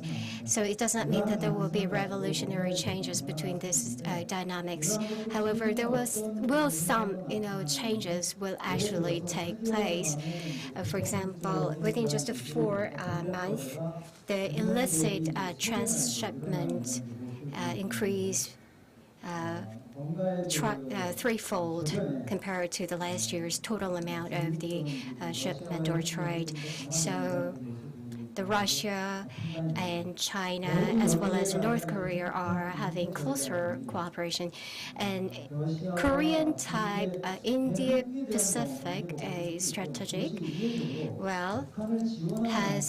is likely to provoke the strengthening of that cooperation between the 3 countries. So this is what I view. So in a nutshell, the North Korea's nuclear threat and also all-out sanction on North Korea has limited the cooperation between the 2 Koreas, and as a result, it is likely that due to the new Cold War sentiment, it is likely that the existing cooperation will shift to the closer relation or cooperation between China, North, and Russia and North, and so on. When it comes to the conflict between Sino-US as due to the global economic crisis, it is likely to change from decoupling to de-risking. So basically,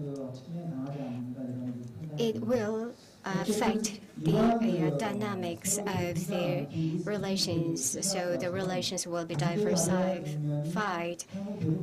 And these diversification in relations can implicate somewhat the possibility of changes of the policy on North Korea. So one of the examples is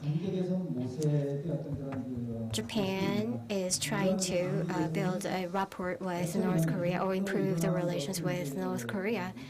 And we can think that North Korea will ignore Japan's gesture. So this is not just a simple conflict. But all this requires us to forge the close cooperation, because politically they are confronting one another, but economically they have to cooperate. Unlike in the past, U.S. and Soviet Union's hegemony struggle, the sanctions from the U.S. to the counterparts has been somewhat delayed nowadays. When it comes to the import dependency, China is #1 country where the U.S. is depending heavily on for the imports. And in 1970s, when it comes to the sanction, it was less than 40% of the GDP. But when it comes to the nowadays limitation of the China, it will be more than 80%.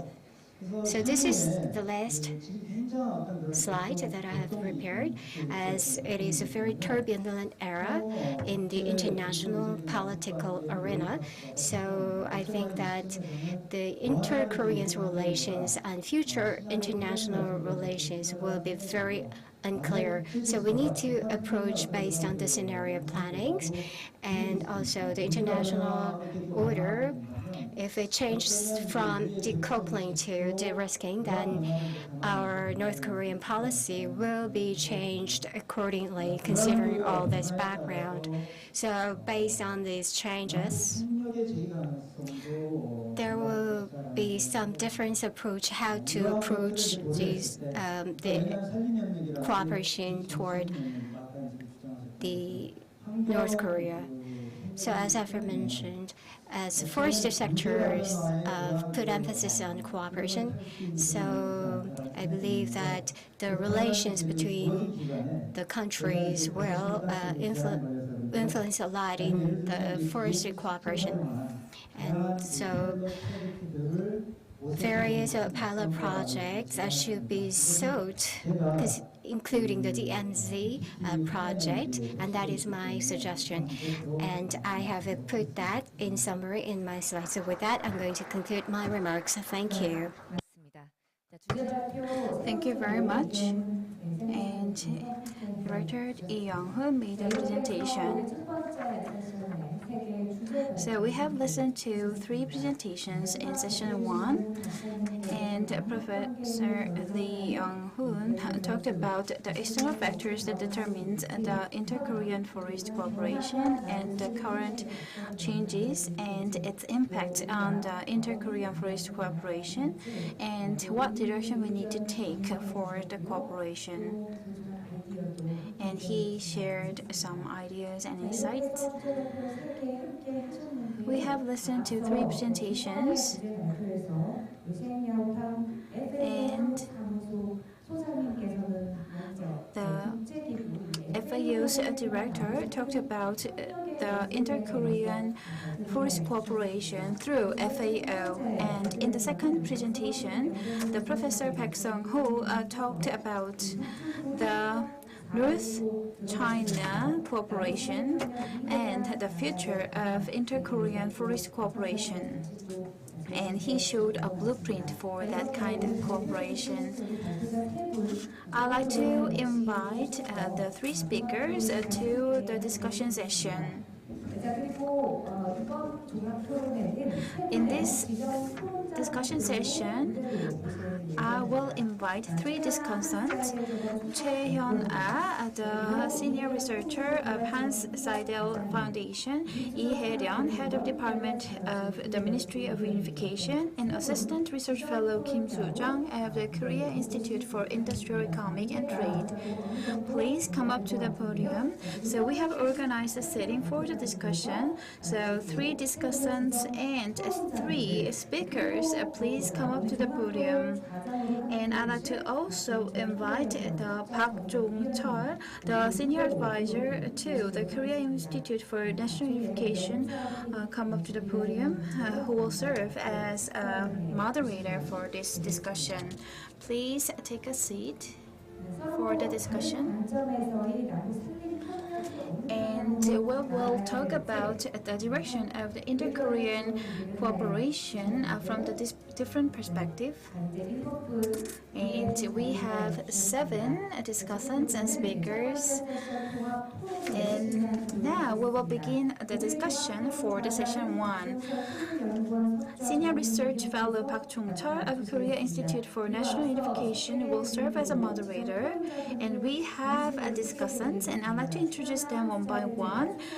Senior Researcher Choi Hyun-ah of Hans Seidel Foundation; Lee Hae-ryun, Head of Department of Development Support Cooperation from Ministry of Unification; and Assistant Research Fellow Kim Soo-jung of Korea Institute for Industrial Economic and Trade. And we also invited the speakers of today's presentation. So I'd like to hand over the microphone to the senior researcher, the moderator of this discussion. Hello, as introduced, I am Park Jung-chul. I am from KINU. I have a lot of research on unification, and I am lecturing at Kangwon University. I'm very honored to moderate this big event, and I have been participated as a moderator and presenter in various symposiums and other meetings as well. But I found this symposium is very particular because the master of the ceremony probably given all the instructions as a moderator. So actually she served a role as a moderator. So I think that the symposium is well organized. And as this symposium is well organized, I hope that the inter-Korean forest cooperation should also be well take off as planned. When I was trying to come to the symposium, I tried to wear this necktie, but my wife said, "Why do you wear the necktie? It's such a scorching heat nowadays." But I just chose the green clothing, which was a necktie, so I just wanted to contribute to the symposium. So I wore a green necktie. And as the three presenters talked about, the inter-Korean forest cooperation and also North Korea and Sino forest cooperations, and also the forest cooperation situations are well mentioned. And when it comes to inter-Korean forest cooperation, does not confine to the inter-Korean issues, but also surrounding neighbors and international organizations, and so on. And this has a multifaceted issues, and all these complex issues has been well detailed by the presenters. And now we have three designated discussants, but we are going to have a discussion without having this designated themes allocated. So we're going to have a sort of a free discussion session right now. So I have to say that we need to talk 4 talking points.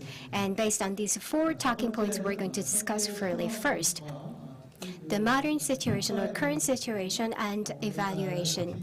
As we know well, the exchange between 2 Koreas is severed, and one side, due to a nuclear issue, the military tension is heightened, and somewhat the inter-Korean forest cooperation and also sort of green detente soft issue is needed. However, this is not being taking place, unfortunately. And the second is the not understandable behavior of the North Korea, because they do feel the severity of the climate change and they are trying to cope with the climate change. However, when it comes to the inter-Korean cooperation, they are not actually listening to none. So how can we understand them? That is the second. The third topic is how we are going to do.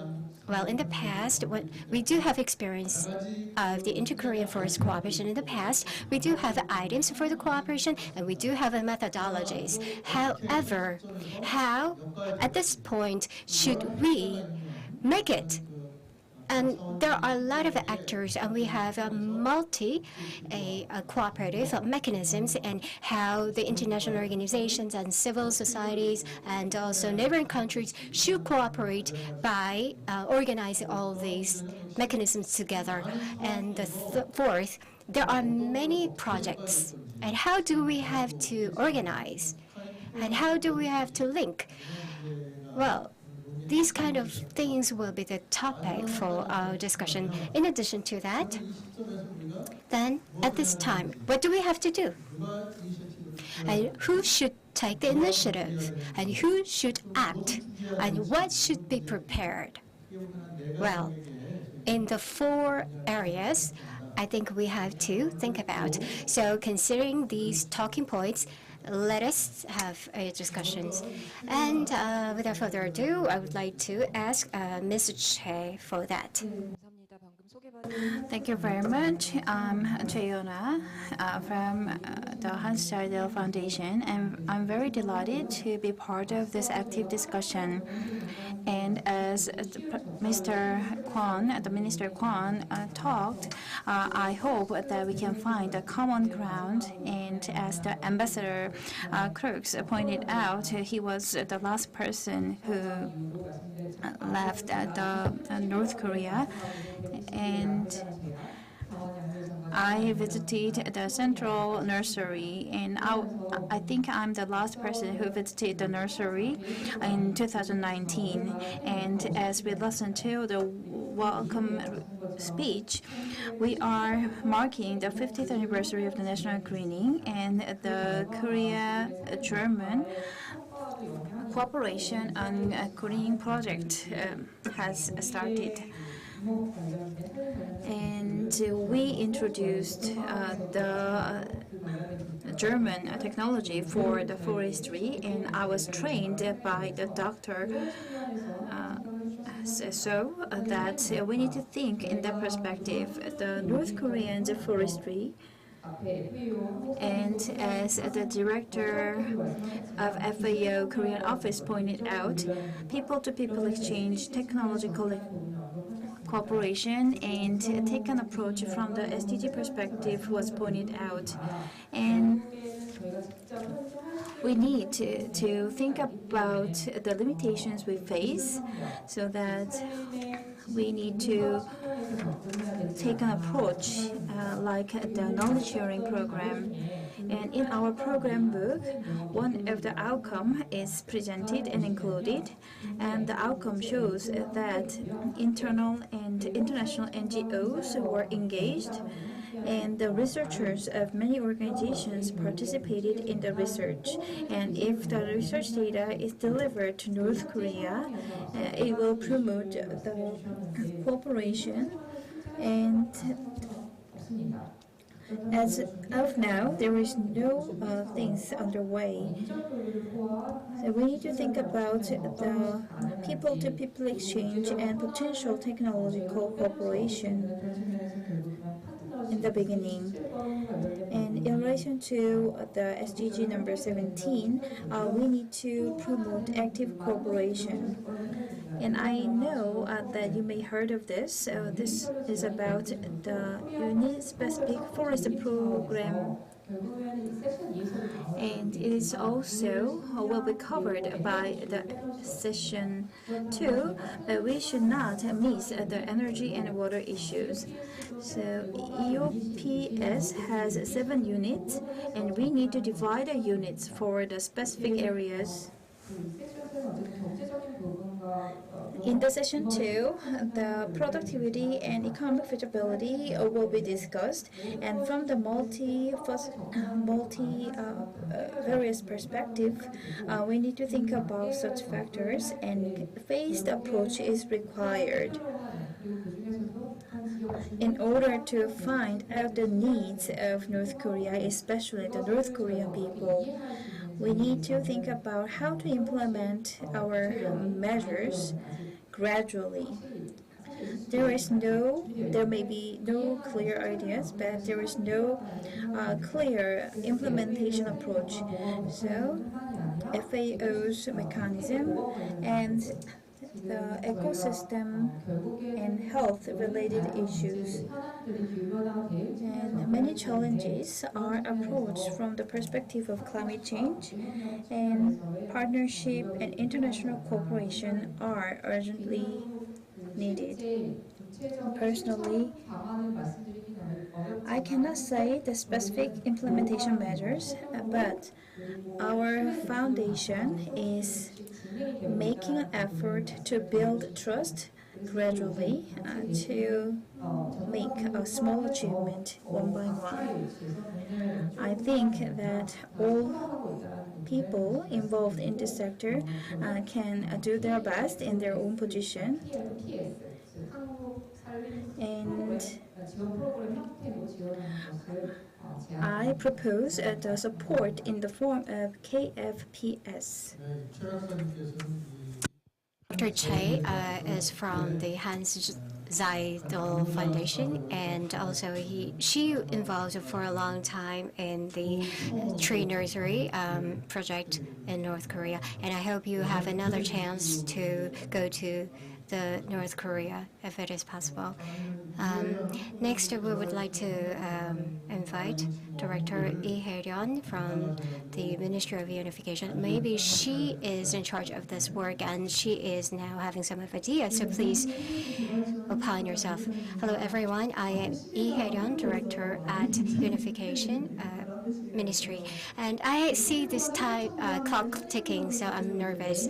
So we have every year this kind of a symposium because there are a lot of agenda for the cooperation, particularly on the topic of the forest. We are holding this international symposium under the topic of inter-Korean forest cooperation. So this is very meaningful. Why do we value this forest, and why do we have to tackle this forest area in the symposium every year? And why do we have to consider, and I'm going to talk about what the government is planning and so on.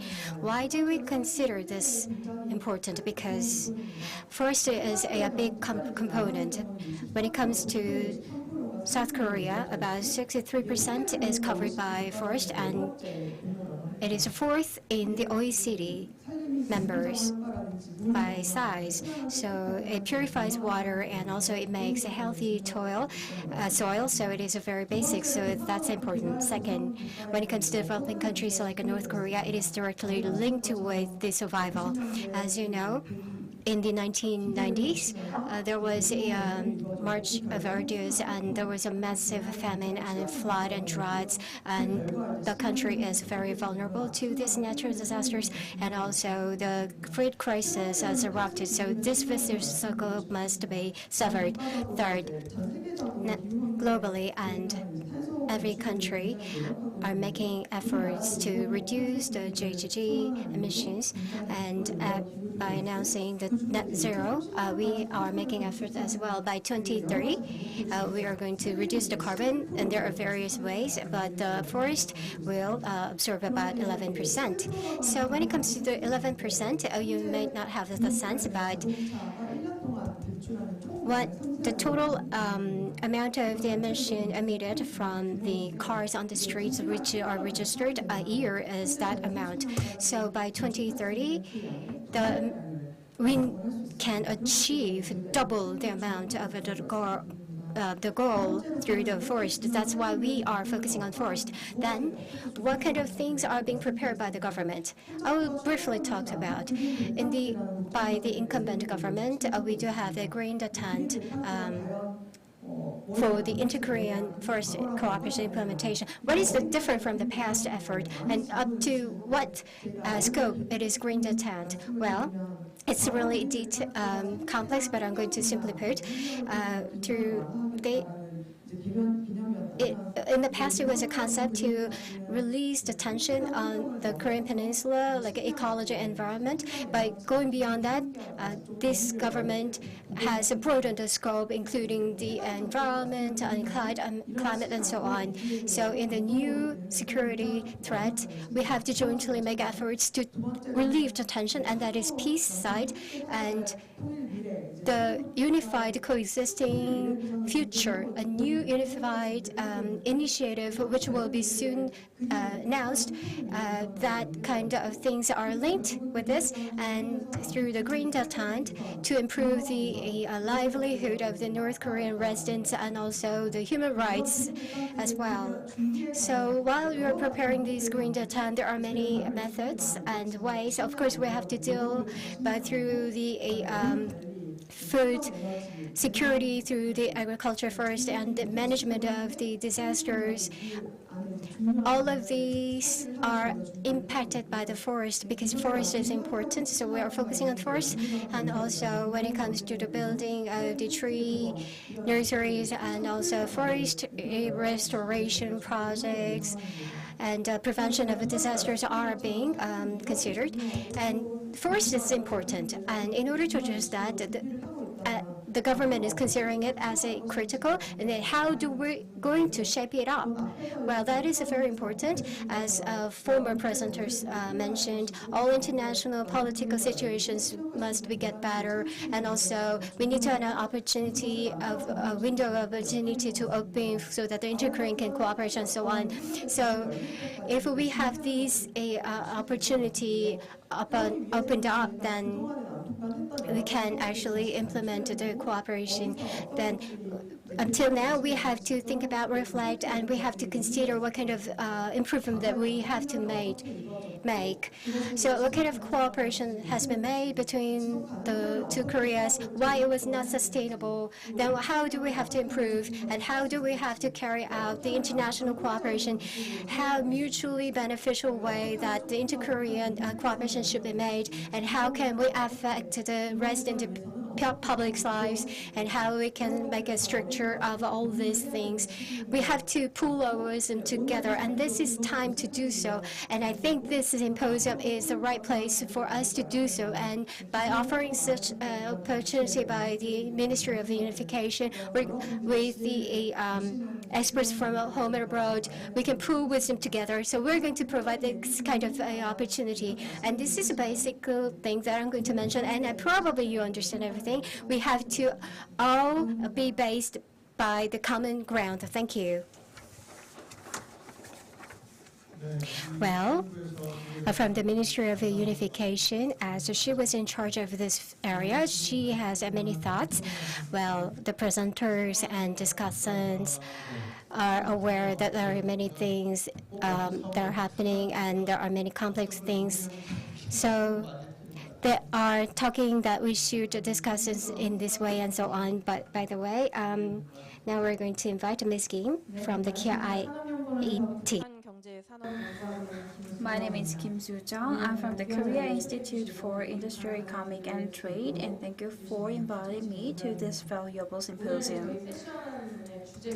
The theme of the session is to promote inter-Korean forest cooperation, incorporating the situation. And I thought that I'm not familiar with the situation, but while listening to the presentation, I could understand and I could have a better understanding. And I think that even though the situation is not in favor of us as a researcher, we need to continue our efforts, and we need to establish the strategy to give support whether the North Korea accepts it or not. And in the interest of time, I will not talk about the topics covered in the presentations. And regarding the FAO's director presentation, in the past, there were many projects between the FAO and North Korea, and the reason why the North Korea accepted FAO's assistance was that that activity was not related to politics. And there is UN economic sanctions on North Korea, so the Korean government alone can proceed with the forestry cooperation with North Korea. So we can have a multilateral cooperation project with the participation of the international organizations like FAO. FAO has been in the cooperation project with North Korea, so we can utilize FAO, and Professor Park Sung-ho pointed out many things. And I am in charge of industrial cooperation, and his presentation was very impressive because he talked about the transportation infrastructure between North Korea and China, and North Korea-China trade and industrial cooperation will be promoted through this kind of infrastructure. And unfortunately, he said that the kind of expansion of trade between North Korea and China could reduce the possibility of inter-Korean relations improvement. And Director Lee talked about the prospects, and I totally agree with his presentation. And the forest cooperation is a humanitarian issue, so many people think that anyone can be involved in. Forest cooperation is not just about planting trees, and people-to-people exchange and sharing technological documents or technology is also part of a cooperation. So under the sanctions, the scope of cooperation could be very limited. But even under these circumstances, we need to do what we have to do. We need to send the seedlings, and we need to send the eco-friendly chemicals or agents to North Korea for helping North Korea. And lastly, I'd like to point out a few things. Recently and personally, I am growing some plants in my own small garden. And I'm living in Sejong City, so I could not find a very good land. And most of the small land privately owned is on the slope. And last May, we had a lot of rain, so many soils were lost, and the embankment was broken. So I worked to restore the lost soil together with the farm owner. In North Korea, the agroforestry is being taught about, but the cultivation in slope should be minimized based on my personal experience. And what is important in forest cooperation is to make thick forest, and it should be approached from a long-term perspective, and the long-term prediction and long-term efforts are necessary. And GIS and other high-techs can be utilized for making North Korea restore their forest. So the kind of technologies of South Korea should be shared with North Korea, and many discussions we have can contribute to improve our understanding. But we need to have a forum for delivering our messages to North Korea. In this regard, the role of Korea Forest Service is very important. Forest cooperation is important, and the landslide prevention and the prevention of wildfire are also important, and we need to discuss these factors.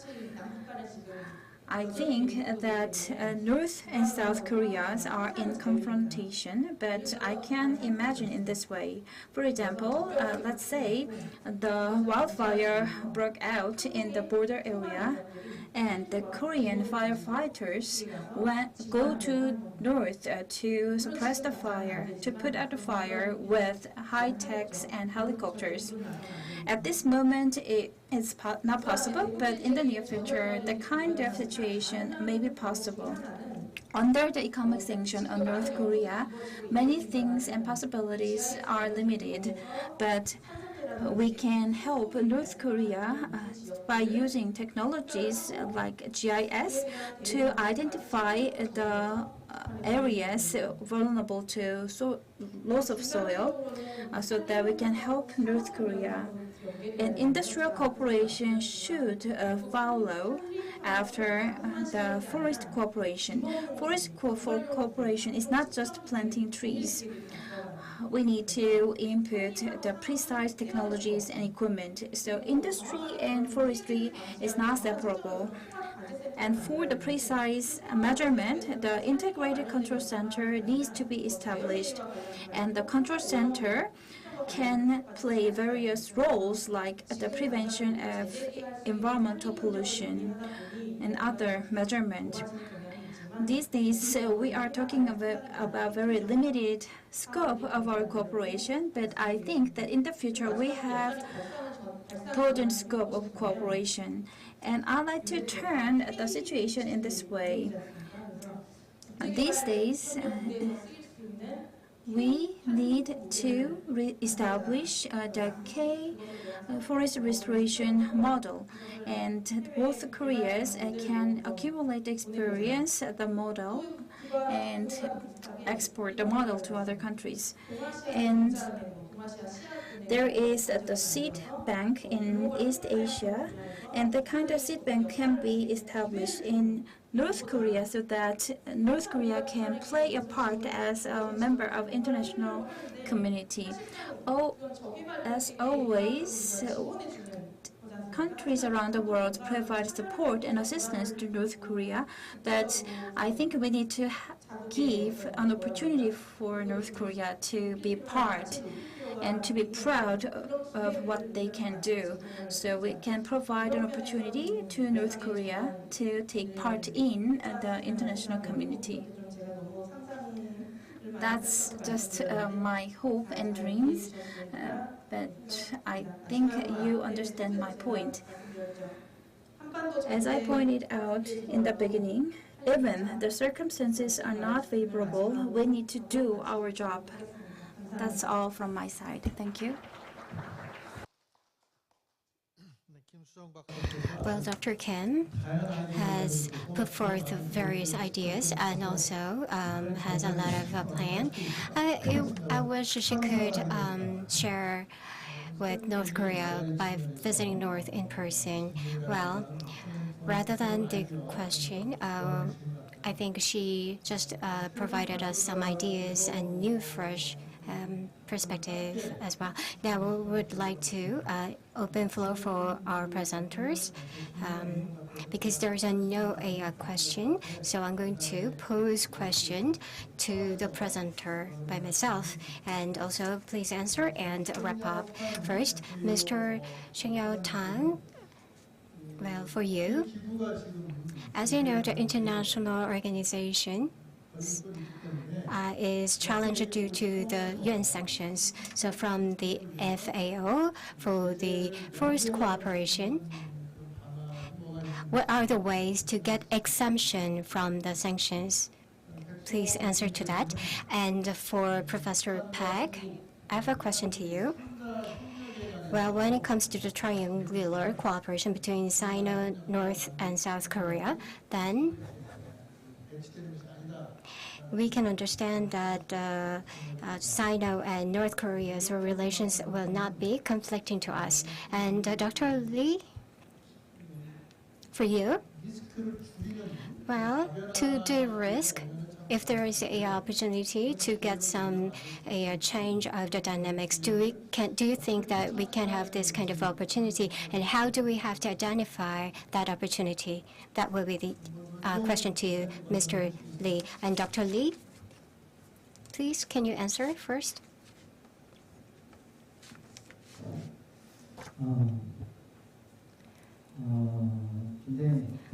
Well, it's a really difficult question. As you know, the future is very unclear, and how the dynamics of the international politics and inter-Korean cooperation will unfold. Well, this is really unclear. But as you know, this is really challenging situation. And there are many factors are unclear as well. But from the perspective of risk management, well, we need to approach by the scenario planning. There's one place that does it. That is the DoD Defense Ministry. Well, they can have this or that ways and various scenarios based on which they can act upon and so on. And from this, that in this, well, there are many things, but we are sort of doing nothing at all.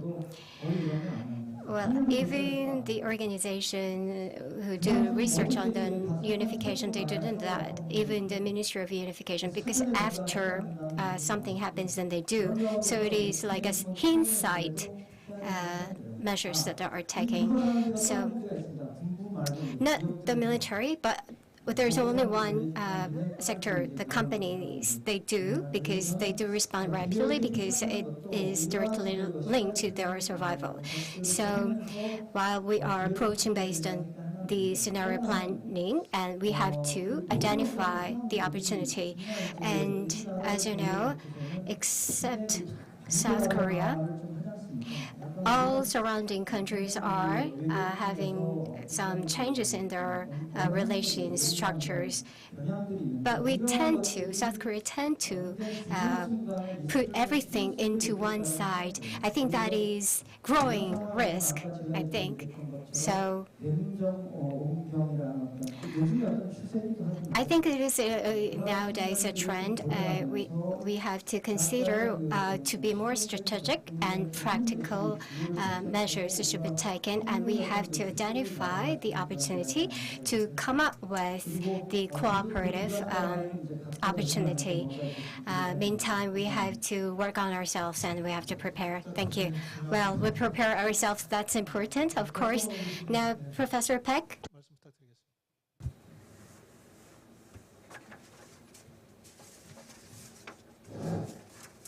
말씀 부탁드리겠습니다. Inter-Korean and China, the tripartite cooperation possibility was asked, I think. And since 2016, I have been teaching students at school for master's and doctorate degrees. And as a person with Korean nationality, I think that from the Chinese perspective, I think that does China want to cooperate with South Korea to support North Korea? That is the question I have. In some cases, we think that we can use China as a bridge to link South Korea and North Korea, but there has been no achievement except for the cooperation through the ethnic Koreans. So there was an attempt to try the cooperation using China, but everybody puts their interest first. So I think, and I have a doubt whether we can do such kind of cooperation sustainably. For example, China is not the China we knew anymore. So under the Moon Jae-in administration, for about 5 years, there was the new Korean policy and the new North Korean policy, and one of the ways presented was to do the one-to-one cooperation with North Korea. And it was very hard to find the cooperation area. That's why that kind of cooperation was not discussed at the government level. And in the past, under the Moon Jae-in administration, what was broadcasted in the media was to establish the railway structure that links South Korea, North Korea, and North Korea. But the starting point was wrong, because for the Chinese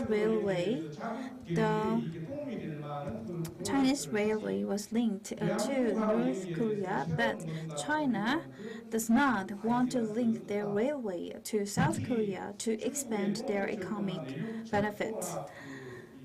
The inland transportation network between North Korea and China has been saturated, but I don't see that China has any interest in linking the railway to South Korea. But the Russian railway is a different story, because it links to the DKR, and the kind of cooperation with the involvement of Russia was possible. The President Putin emphasized and persuaded the use of such route when he visited South Korea. And there is a railway linking to the Europe. and the throughput of from Chinese is enough. So starting point was not set properly, I think. And we need to find out the necessity and demand from both countries to talk about the ideas and explore ways for cooperation. That's all from my side. Well, three-way cooperation is very difficult, and he just mentioned the reality. Now, Mr. Tang, please go ahead. Thank you very much, dear moderator. Before I answer your question, let me say that, as I said many times, FAO is a UN organization of member countries. So we work very closely with all of its member countries, particularly with developing countries. So FAO has programs and projects implemented mainly in developing countries. As you know, our mandate and the fundamental role is to address food insecurity in the world. And food insecurity issue is mainly located in the developing countries, Africa countries, Asia and Pacific, and Latin American countries. And second message I would like to share with you is that RK has really very good experience and practices in food and agriculture, particularly in terms of poverty alleviation since the 1970s, and also forestry development. I understand forest coverage has been increased from just more than 10% in 1960s to now 63%. It's actually a marvelous achievement for a country within just less than 7 decades. And what's more important is that the RK government is very much willing to share its good experience and practices to benefit developing countries. That is very important, and we view that RK is a very important partner of FAO, and it not only contributes the scale of assessment, but also make voluntary donation for projects and programs for developing countries. Now, for your question, I must say, as FAO is a UN organization, if there is a UN sanction posed on a certain country, FAO always follows the UN policy. So we have to follow the UN sanctions. So if there is, let's say it's not allowed to do that, to export some tools, machines, or whatsoever, we can't do it because it's a UN policy on sanctions. But on the other hand, as FAO is a technical, let's say, knowledge organization, specialized agency of the United Nations, if there is any waiver under the sanction, if there is any waiver, we will seek possibility of waiver if it's feasible, and we will seek and do it. If it's not feasible, and I think we'll just follow the rules. That is. Now the third, the last one I would like to say is that FAO will provide technical and professional support upon request of member countries, particularly upon request of developing countries. So if there is a request from a developing country to try to, let's say, cope with some technical issue, find some technical solutions, FAO will be pleased to do so upon the request. I hope I have answered your question. Thank you very much. 대단히 감사합니다. Thank you very much. Well, it was really a live discussion, and I think we are slightly behind schedule. And first of all, I would like to thank all the presenters for the good presentations, and also thank you for your discussions, because we have now become crystal clear on our talking points and discussion points. We are going to summarize one. The forest cooperation is a complex issue. It does not confine to just planting trees, but energy and also prevention of disasters and of fire and other natural disasters. So we need to have a study on the various fields as well. Even though there is a word say that North Korea, no matter it is hard, they do their own way. So, barring that, if it is challenging, but with the various efforts, we have to find a way for the implementation of Green Detente. In addition to that, there are many existing ideas and experience out there. We have to organize that. Some have really given this good comments that we have to come up with a sort of K model, and we transmit this to North Korea and play a donor role in terms of sharing our experiences to developing countries going forward. Thank you all the presenters and discussants, and thank you all the attendees. Thank you. Well, thank you. So we have completed a discussion session for session 1, and we had 30-minute discussion. And thank you for being with us for the discussion. Please give them a big hand. And we will have 10-minute break. And after the break, we will begin the session 2. So we'll start our session 2 from 4:15. The souvenir is prepared, so please stay with us until the end of the symposium. Thank you very much.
네, 이제 두 번째 세션. We'll begin at the second session shortly. I'd like to ask the participants in the hall and the lobby to be seated.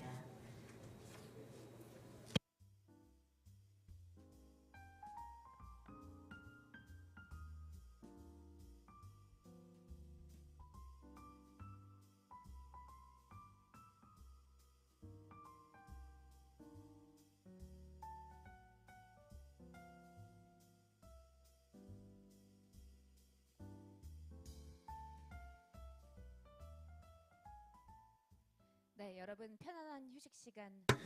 Did you have a good break time? Now we'll begin the session 2. Session 2 covers presentations on the theme of economic feasibility of inter-Korean forest cooperation and cooperative technology development. Before I begin, I'd like to ask presenters to keep the time by checking the monitor. I'd like to ask your cooperation. First presentation will be made by Professor Choi Jang-ho of the Korea Institute for International Economy Policy on the theme of economic feasibility of inter-Korean forest cooperation. Please welcome him with a big hand. Good afternoon, everyone. I am Choi Jang-ho from the Economic Policy Institute, and I'd like to talk about the economic feasibility study for the analysis of North Korean forestry resources. I'd like to talk about the background and purpose of the research. The inter-Korean forest cooperation is to protect the forest in South Korea and drive the inter-Korean exchanges and cooperation. The Inter-Korean Forest Cooperation meeting was held in 2018, and it showed the possibility of potential inter-Korean forest cooperation. And if we continue with this, it will lead and drive the inter-Korean relations, I think. The purpose of today's presentation is to analyze the trade, to find and analyze the trade, and then we talked and we identified the potential of forest resources export and identified the demand for forest resources in North Korea. Let me talk about the prospect of inter-Korean cooperation. Currently, South Korea and North Korea is in different situations. North Korea is in the phase of endemic phase, and last May in 2020, the COVID-19 broke out, and last August, North Korea declared the end of COVID-19. It means that North Korea has shifted its phase to the endemic phase, and they resumed the transportation network, and they are planning to open the people-to-people exchanges for the exchange between North Korea and China. But the plan was not carried out as planned, and I expect that kind of opening of borders will begin soon. With North Korea on endemic page, the forest product trade will be expanded. As of now, the inter-Korean trade has been suspended for more than 13 years. In 2010, the inter-Korean trade was suspended, and due to the COVID and sanctions, inter-Korean cooperation and trade has been suspended. So we need to overcome the sanctions as well as the COVID-19 and the relevant border lockdown. Let me talk about the current status of the forest in North Korea. And I have reviewed and studied many papers in the area of forest. And I'd like to introduce you this paper because it is a rare research subject. This is related to the economic development plan of North Korea, and it was made in 2016, and the data was presented up until 2014. It says that in the forest, the logging recovery rate was 93.9% in 1971, and the log production has reduced to 78.3%. And the major contributor was the reckless development and the flood. And regarding the forest area of North Korea, the data is different from one agency to another. But according to the North Korean data, the forest rent was recorded to be 1.8 million 정보. 정보 is the measurement unit of land in North Korea, which is about 3,000 pyong. And the problem is that North Korea recognizes the area which accounts for 30% of the total land. So forest products need to be developed for export, but currently there is no enough forest products to be exported, and most forest is used for the firewood, which accounts for about 500,000 hectares. This is the problem recognized by North Korea, and in this paper, North Korea recognizes that the forest resources has been reduced, and due to frequent flood and landslide, the national territory management and the economic development are severely impacted by the natural disasters. And one of the big problems is the issue of firewood for North Korean people. They are planning to form the 800,000 hectares of forest. In the end, they need to make an effort to improve the forest, and they need to replace the firewood to the other sources of firing. And finally, North Korea is making pulp and paper. They want to produce paper and pulp out of trees, and they want to plant fruit trees because they are less labor intensive and they have high productivity.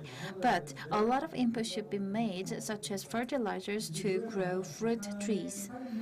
In summary, the reality of the forest in North Korea is very severe because North Korea is worrying about the firewood, and they need fruit trees, and they want to produce paper in the end based on the trees. And I analyzed the trade, and we could find out the demand for forest resources. There is 3 policies regarding the forest. One is the toll processing, and there is an agreement between North Korea and China for the processing of furniture. And there are many factories, furniture factories located in border area. And the second policy is to export high value added items. It is not just about exporting the simple items, and North Korea is implementing policies to export high value added products. But the problem is that when we see the import and export data, and I do say that there is an economic gap by 53 times between North Korea and South Korea. And North Korea's GDP is just 1.8% of South Korea's GDP, and the trade volume is just 0.08% of South Korea. that is just a portion that is just like a margin of error. So you can see the big economic gap between North and South Korea. And this is also incorporated and shown in the forest product import and export. You can see the export and import of forest product, and the import volume is just about 2.3% of the total trade, and the export is just about 0.09%. This is the data published by the Korea Forest Service, and this is the calculation results with 6 units. As North Korea moves into the endemic phase, the import of forest products will increase and the export will not increase, because the import of forest product was influenced by the lockdown of the borders, and the export was influenced by the UN economic sanctions on North Korea. UN economic sanctions prohibits the export of North Korean forest products to outside of the country, and most of the forest products of North Korea was urban medicinal herb. I'd like to skip the part, and this is the major import items, forest product import for North Korea. In 2016, it was just a normal year without any big event, and in 2019, North Korea was about to under the UN sanctions. And in 2020, there was a COVID-19 restrictions. You can see the filling materials, which is made of feather, was imported for making clothes, and it was part of the materials for making clothes. And in 2019, there was Oriental medicine ingredients, and they import the Oriental medicine ingredients a lot, wooden and floor materials, and most of the import was plate, wooden plate, which are construction materials, and some of the import was pulp and paper. And it means that most of the import is related to construction material, and export is in more severe situation. You can see ginseng and medicinal herb was major export item, and oak tree was also the export item. And in 2017, North Korea aggressively exported their item before the economic sanctions, and most of the export items were trees. And in 2020, there was no export items to speak of. So when we see the data, we think about how we can proceed the import and export with North Korea, because there was no export item for North Korea to speak of. So even though when we export the forest products, a commercial relationship would not be possible, just a small scale as like up to 1 or 10 billion trade volume would be the maximum. I'd like to go into the conclusion. The forest cooperation should be in line with 3 pillars. It is called the triple nexus by the international organization. In humanitarian support should be in line with economic development, and then forest cooperation should also take that approach. We need to think about the items with which we can exchange, but as a start, we need to start from the humanitarian support. We need to share the technology to form the forest, and the heating source should be changed from firewood, because not using the firewood be the basis for the formation of forest. And timber production and the productivity should be improved, and in 20 to 30 years we can establish the cooperative ties in the forest sector. Under the sanction, what we can do is just humanitarian support, and then after the sanction is lifted, we can recommend and propose forest policies, and we can go together in the future. I was a little bit in a hurry, but I'd like to conclude that the situation of forest in North Korea was worse than expected. Well, that's the point I identified during my research. And these statistics were not included in your book, but we need to think about what we can do and what we can proceed based on this import and export data. That's all from my side. Thank you very much. 네, 고맙습니다. Thank you very much. Dr. Choi Jang-ho talked about the humanitarian assistance. Starting from that assistance, the inter-Korean forest cooperations and also sustainable development of the cooperations were touched upon.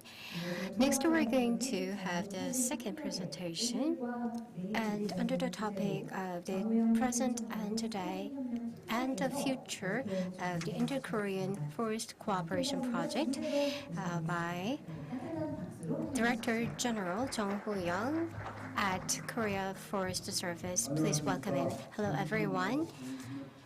I am Director General Jung Ho-young of Korea Forest Service. First of all, thank you very much for attending this symposium with a keen interest. As a member of the organizing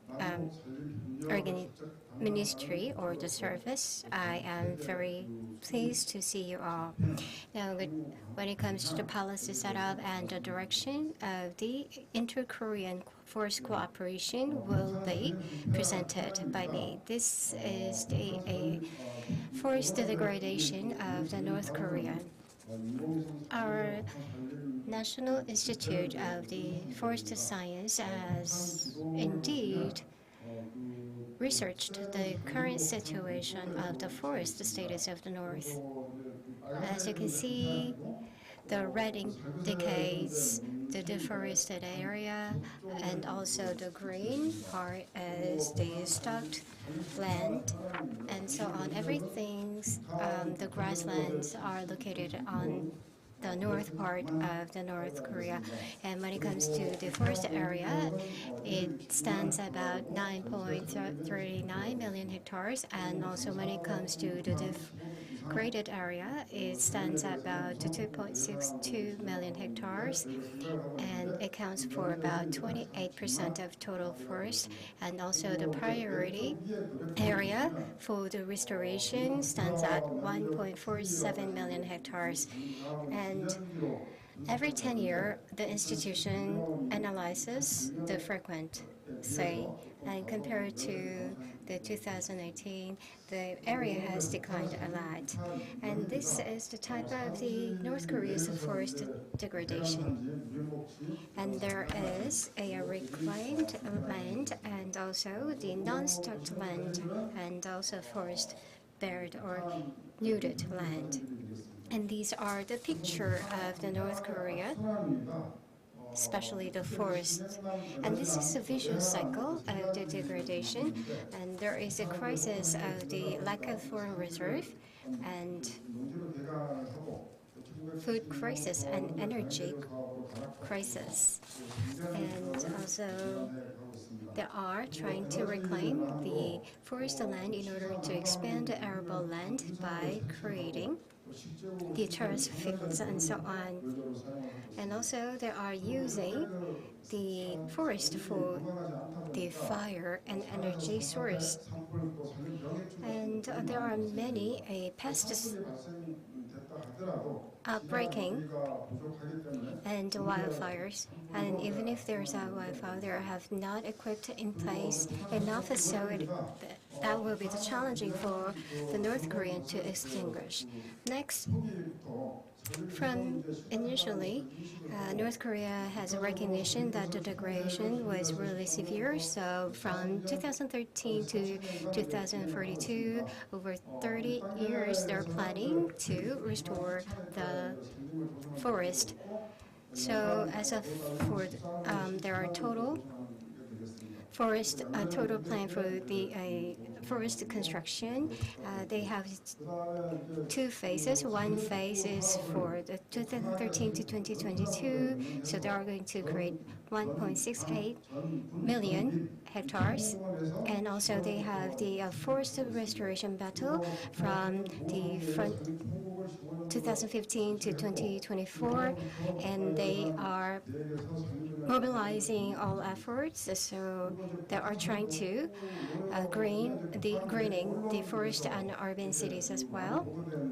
And we have a lot of media reports, as you can see here. And they are capable of producing about 100,000 trees, and about that, there are planting about 500 million trees. So in a total, it will cover about 500 billion hectares. And this is a pre and post reforestation.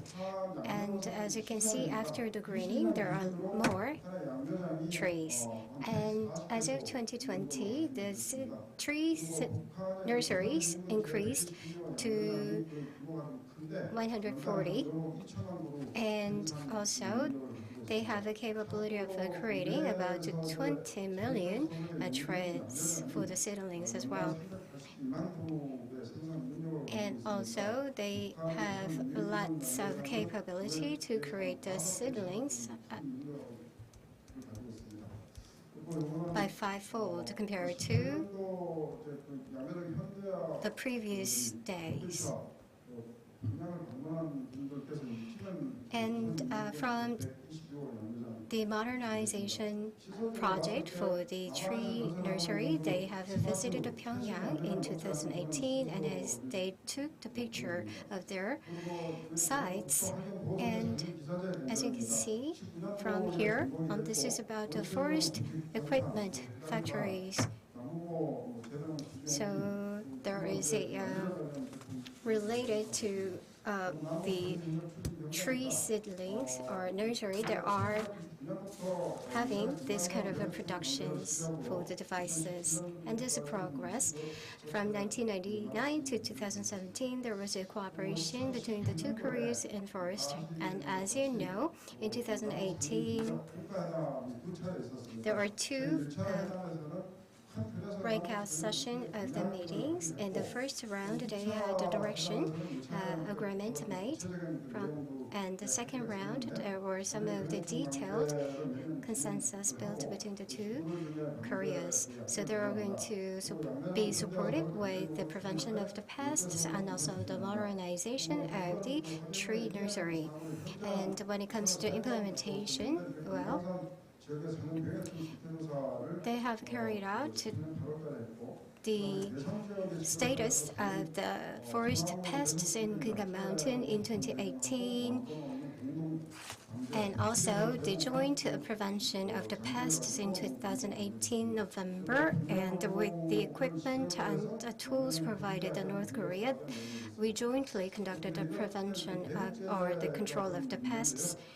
And for the modernization discussion on the tree seed nursery, we also visited the Pyongyang there. When it comes to the North Korean sanction, when it comes to the modernization of the tree nursery, it was exempted. Now, the basic direction for the inter-Korean forest cooperation. We have a basic plan and directions for this cooperation, and we have a vision of realizing the Korean Peninsula of peace and prosperity that being united by the forest based on the trust and the mutual cooperation and sustainable outcomes. And we have the 6 plans to support that. First is to give a priority in recovering the triangular region. So we have a Pyongyang, Gusong, and Gaeseong, where there are a lot of degradation and deforestation happened. And also the aged tree nurseries will be modernized and strengthen the self-sufficing capability. And also, the second is to modernize this tree nursery, and the agroforest management by which with the trees they can have the energy crisis and also agriculture product that they can address the food crisis. And the fourth is the cooperation in the prevention of pests and landslide and fire. And the fifth is to carry out the inspection or research on the Pakdu-Daegan to restore the core ecological assets on the Korean Peninsula. The sixth is the joint protection of the natural ecosystem, including the primeval forests. So, based on the joint management convention, we will carry out the project to protect the natural ecology. So I'm going to skip this part because you have already heard. So in order to implement the agreement, we have created 3 inter-Korean forest cooperation centers in 3 spots. In Paju first, because we do bring out the seedlings from Paju, and then we have created the center in Cheolwon in 2022.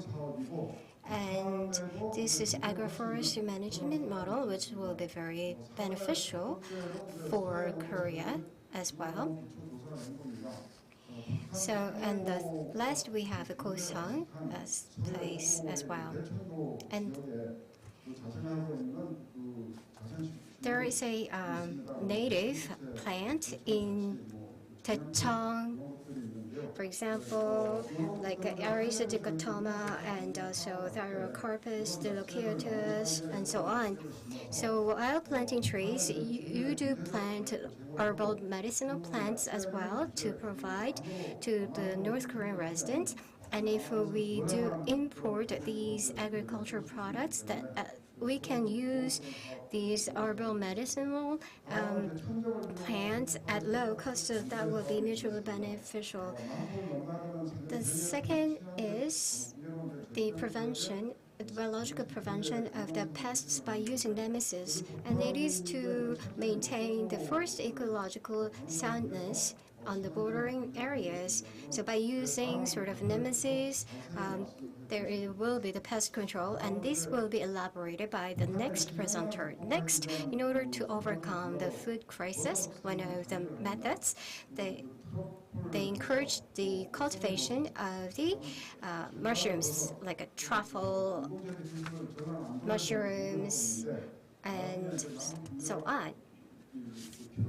So if there's a need of the cooperation, then this technology can be also shared.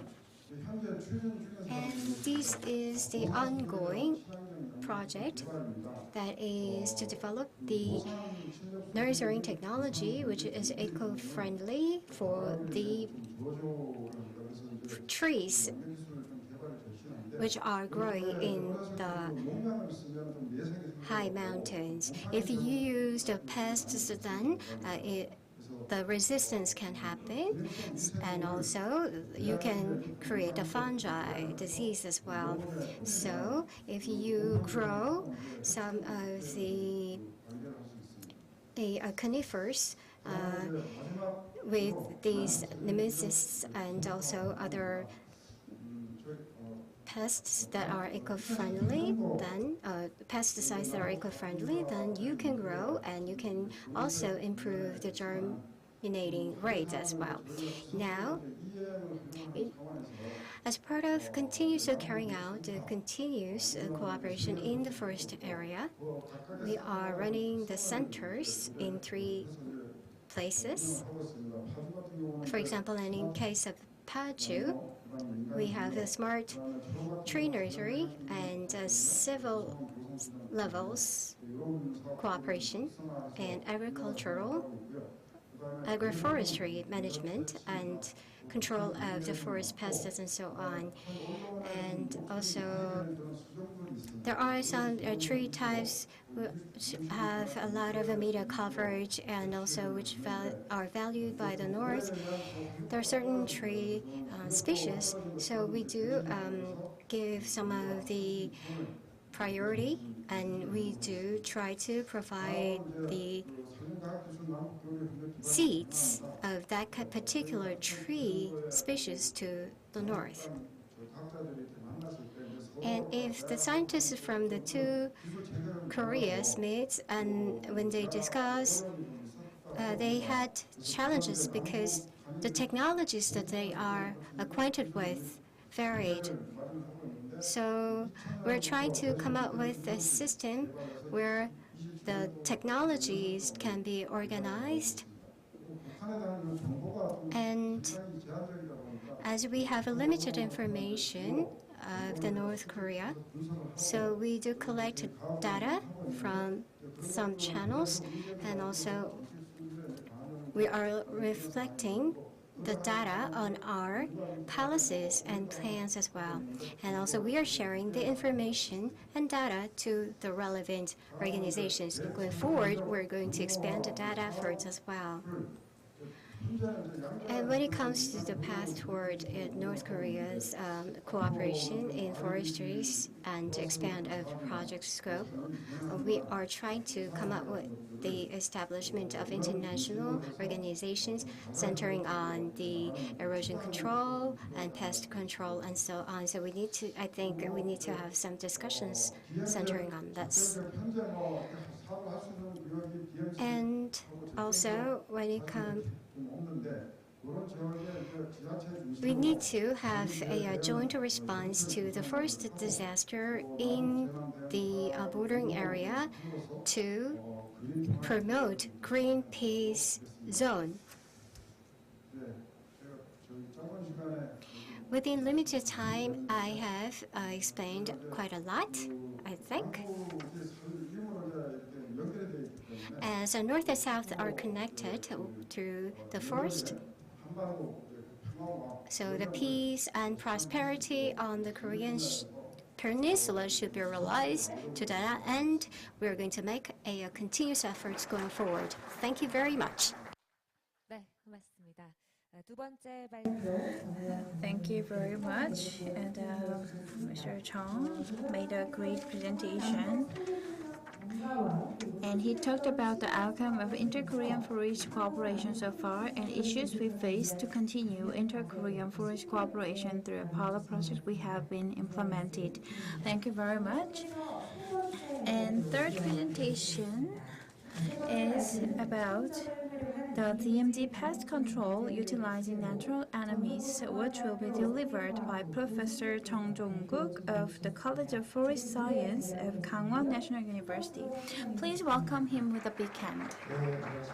Good afternoon, everyone. My name is Dongguk, professor of Gangwon University, and I don't have a clear voice because I got a cold. I'd like to ask your understanding, and I'd like to talk about the insects which are not considered as important for people. But I'd like to talk about the insects which can be utilized in the advantage of the forest. My presentation subject is the pest control of DMZ, and it's related to the research I conducted on the pine gall midge. This is the content of my presentation, and many speakers talked about the current stage of the Inter-Korean Forest Cooperation, so I will skip this part. What I want to highlight here is that through the Inter-Korean meeting, both sides agreed on joint pest control for the forest, and we have thought what we can do to do the joint pest control for the forest. And the current status of the Inter-Korean Forest Cooperation was covered, and I'd like to talk about the pine tree and black pine tree best.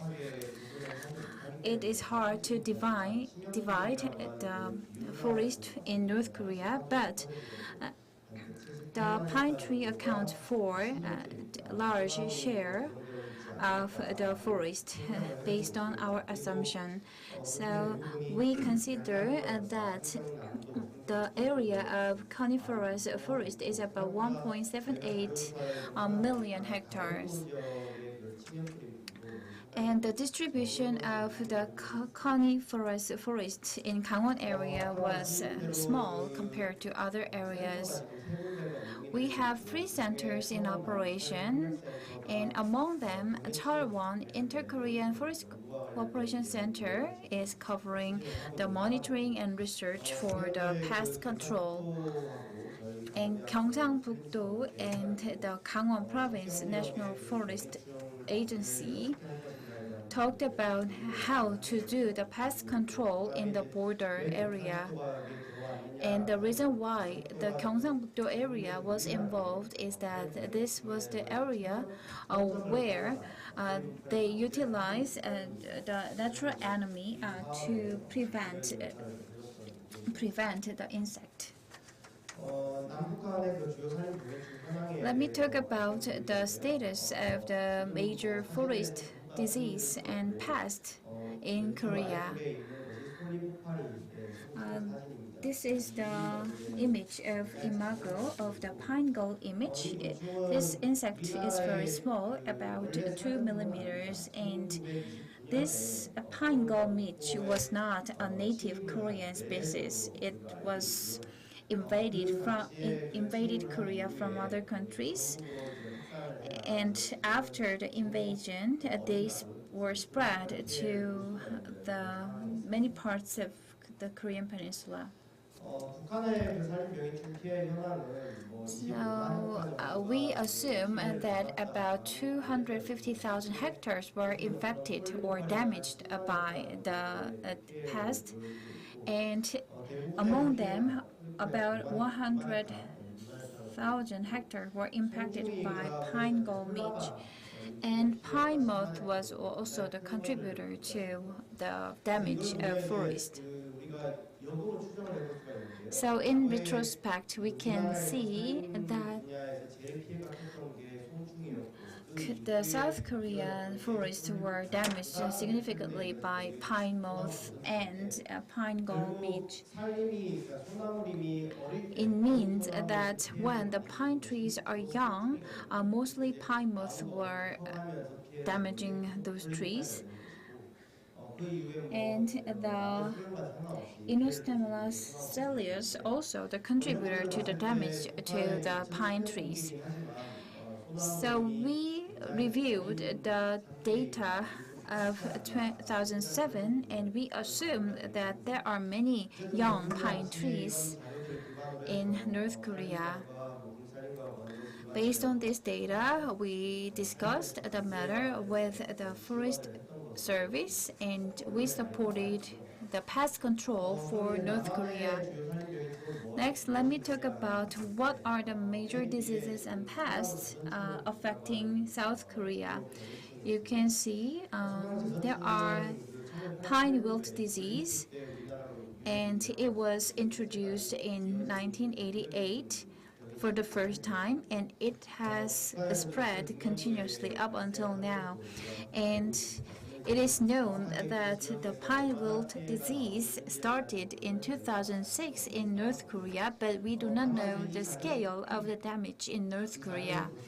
But based on this data, we could identify that the damage from the pine wilt disease increases and decreases based on time repeatedly, which is closely related to the budget we input for the pest control. And the bottom figure is about the other pests and diseases except for the pine wilt disease. In South Korea, you can see that the outbreak of the other diseases is decreasing. You can see that there are data about the pine gall midge in more details. We don't have enough data, but in the 1960s, the damage started increasing, and after that, you can see the damage is on the decrease trend. Overall, South Korea is making a lot of effort by using the chemicals to reduce or remove the pine gall midge. That's why South Korea could reduce the scope of damage. And I talked about the Dongguk area case. And the Dongguk area use is natural method because they try to produce mushroom so that they avoid the use of chemicals. Rather, they opt for the natural or biological measures to do the pest control. Based on these efforts, the damage by the pine gall midge has been reduced in South Korea, but North Korea is in the level of 1970s and 1980s of South Korea in terms of the damage by pine gall midge. Let me talk about actual cases of the pest control using natural enemy. In the 1990s and early 2000s, each province has conducted the natural enemy measures to deal with the pine gall midge. And the cost and expenses and the labor input was very burdensome for the provincial government, so most of the province gave up. And Dongguk area opted for the natural resources to maintain the method of using natural damage. So they released the natural enemy to 600 hectares. So usually 2,000 insects were released, natural enemies released to each hectare. It means that they need to produce the natural enemy to release it. And Gyeongsangbuk-do area puts about 500 million won to produce the natural enemy.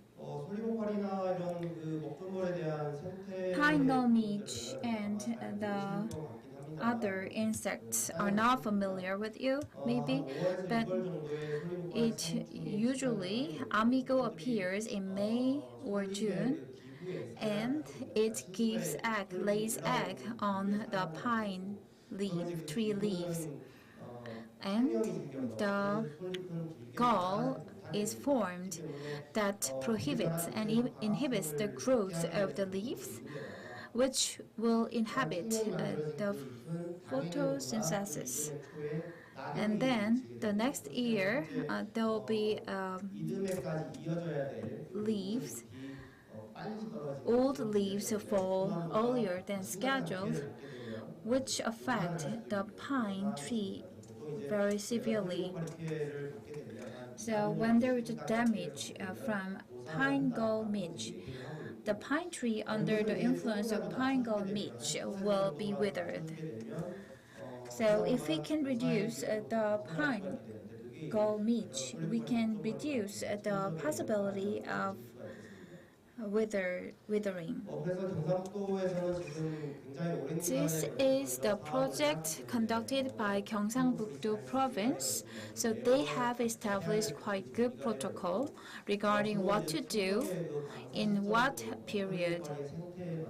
So regarding the pine gall meat, they release the natural enemy according to the cycle of the life of the insect. They collect the pine tree leaves and nurture the natural enemy. The mass production is the best way, but unfortunately it is very hard to do the mass production of the natural enemy of pine gall meat. So they collect the pine tree leaves, which was parasitized by the pine gall meat.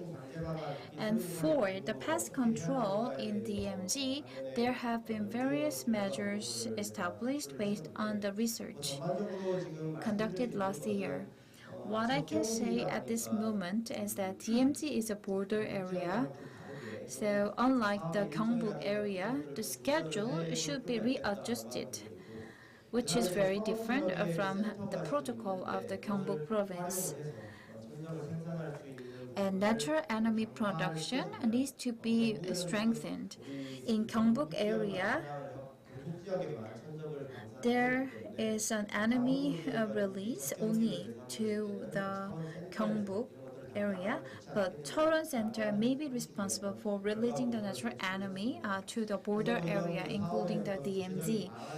The specific ways for the project cannot be shared with you at this moment, but I submitted the details way how to proceed with the pest control. And we also researched the area where we could release the natural enemy. In Gangwon area, the pine tree distribution was not that thick, but through the Baekdu-daegan, the forest between South Korea and North Korea is linked. So if we link and if we release the natural enemy in South Korea in Gangwon area, the natural enemy will naturally spread to the North Korea. So we proposed the gradual production of the natural enemy for the pest control. And the next step is to validate the effectiveness of the natural enemy, and we proposed a monitoring method for checking the effectiveness of the release. Based on the research, we could identify some measures, and I hoped that we could proceed with the pest control based on the research, but we did the pilot release of the natural enemy in Gosong area and the southern part of the Choron area.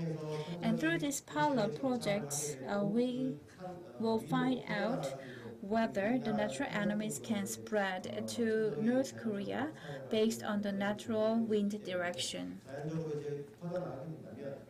So if we release the natural enemy in Gangwon area, it could have a positive effect in terms of pest control, even though we could not go directly and physically to North Korea.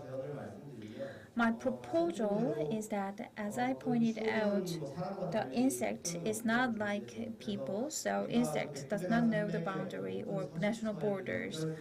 So given the connectivity of the habitat, we can consider the possible spread of the natural enemy along the habitat. For the sustainability, we need to think about the production of the natural enemy. For a long-term perspective, we need to utilize the Cheolwon Center to produce natural enemy more effectively. Next, I'd like to talk about the inter-Korean forest cooperation. In the border area, we cannot say it is a natural national border, and there is no research to speak of in those areas. So various kinds of insects can be found in the border area, and those kind of insects could affect or damage the forest in North Korea. So we need to think about the coming and going of the insects between the two Koreas. That's all. Thank you very much. 네, 고맙습니다. 이렇게 해서 세 번째. Thank you. So we already had the final presentation. Now moving on, we are going to have a panel discussion. Following the first session, session 2, we do have the topic as well. The economic viability of the inter-Korean forest cooperation and development of the cooperative technology. So 3 presenters presented well. So now the moderator, Professor Lee Yoo-gun at Korea University, will be moderating. The first presentation was made by the Dr. Cho Jung-ho of KIAP, and he talked about the economic viability of inter-Korean forest cooperation based on the agroforestry product trade analysis of the North Korea, and also Director General at Korea Forest Service, Mr. Jung Ho-young, talked about the future and present of the inter-Korean forest cooperation, and also the Professor Chung Jong-gu at Kang University also talked about, in depth manner, the prevention of the pest in the DMZ forest by using the nemesis. Now we're going to open the panel discussion session. As I've mentioned, we do have a moderator for this session, the Professor Lee Woo-kyun at Korea University, who is heading the Sustainable Development Research Institute, will serve as a moderator. We do have discussant. First, we have a director at Peace Forest and Forest Institute, Lee Yoon-eun-ju, and also Professor Lee Chang-bae at Kookmin University, and also Mr. Yoo Young-baek of the PICO. So we have this 7 discussant. In the interest of time, I would like to introduce them, each one of them. And as you know, the moderator for this discussion will be the Professor Lee Woo-gun at Korea University, and also we do have a director, Yoon Eun-ju of Peace Forest Work, and also we do have a Professor Lee Chang-bae at Kookmin University, and also we do have a special commission Yoo Young-baek of PUAC, and also we have many presenters. Now I would like to hand over microphone to the moderator. Thank you very much. Due to time constraints, I'd like to proceed the discussion. In the later part of the presentation, we talked about the economic feasibility, and there were 3 presentations. In session 1, there were presentations from the international organization and inter-Korean forest cooperation from the security perspective. So that was about the macroscopic perspective. And session 2 is about the economic feasibility.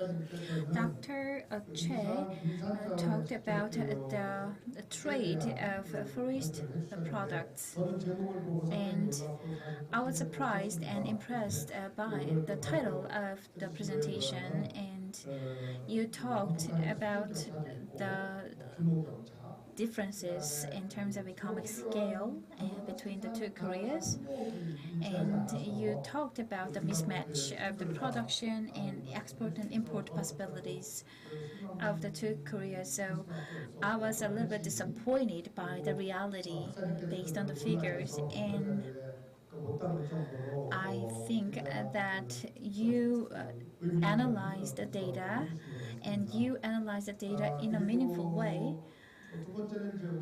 And second, team leader Chung Ho-young talked about the ways for inter-Korean forest cooperations, and Professor Chung Dongguk talked about the pest control in DMZ. So there is a key word in the session 2, which was the economic outcome. And the inter-Korean forest cooperation needs to be multilateral, not bilateral. So who pays for it? Where we can secure financial resources? So far, people have said that there is the Inter-Korean Exchange Fund and the GCF, which is related to the climate change. There is financial resources, but it may be difficult to secure the fund from those sources. So the alternative might be the basis, which is based on the industry. And I think that when I listened to the presentations in other symposium, I was a little bit disappointed because we are talking about the inter-Korean forest cooperation, and we think it is important, but it is hard because many people say that we cannot have many expectations or benefits from the forest cooperation. That's because we don't have any big gains from the forest cooperation. It is not on the top of the priority list. So I'd like to give each discussant 5 minutes for the discussion. So I'd like to invite Director Yoon Eun-ju of Peace Forest. My name is Yoon Eun-ju. Thank you very much for inviting me to this is a important venue. And when it comes to the forest issue, and we are discussing it, and I think it is really impressive to me. As a background, I had worked in the project for considering the North Korea at the civil citizen level, but we have to build the trust-based basis cooperation from the soft issue to the hard issue, and that was the theory. And based on that theory, we had the North Korean policy. While we were doing and engaging in the project, I just wonder whether that was correct, because whenever there is a political or the military issues are brought to the civil level or grassroots level of the cooperations and trusts were scattered away. So actually, we are challenged. So in terms of the approach to the inter-Korean relations, the functional aspect is not enough. So I'm just to share with you the experience I'm going to introduce to you. The OGCAM is an NGO organization based in the United States, and I have worked with the organization to carry out the project, the North Korean project, in order to promote and understand the economics in the North Korea. So far, after the collapse of the regime of the DPRK, then we do have unification based on the free and democracy. And I just wonder whether that is realistic and practical. The more I do study, the national unification discourse alone is not enough for us to get enough thinking about the future unification of inter-Korea. So while we are considering the inter-Korea, as you know, we do have a South-South division, which is intensifying, and also we have many complexes, challenges at hand. So we need to find solution anyhow. And also when we meet the NGO organizations or engaging in the North Korean project, the most conservative and also I believe that it's a social part which was tilted to the communism, like Korean Christian Association leader was one of the person that I thought that, and so thought that it will be good for us to cooperate. So there is a sort of Presbyterian sect of the Christianity, and we have collaborated to bridge them to engage in a project to carry out a tree nursery installation project. And of course, the forestry sector was one of the viable cooperation project could be taking place. So as a village community, that we have approached based on the community approach, but when it comes to the public health posts or developing a department, well, actually that was really meaningful because we can interlink all this together. Repeatedly, once again, the conservative sects, so we just wanted to bring them to Pyongyang. So with them, when they arrived in Pyongyang, they said that the North Korea will not collapse at once. And it was not an official statement made by the person, but when they realized the North Korean regime, they thought that the regime will not collapse in a day. And there is another CTS, the most conservative media outlet. They brought their camera and they have filmed the North Korean Christian church and so on.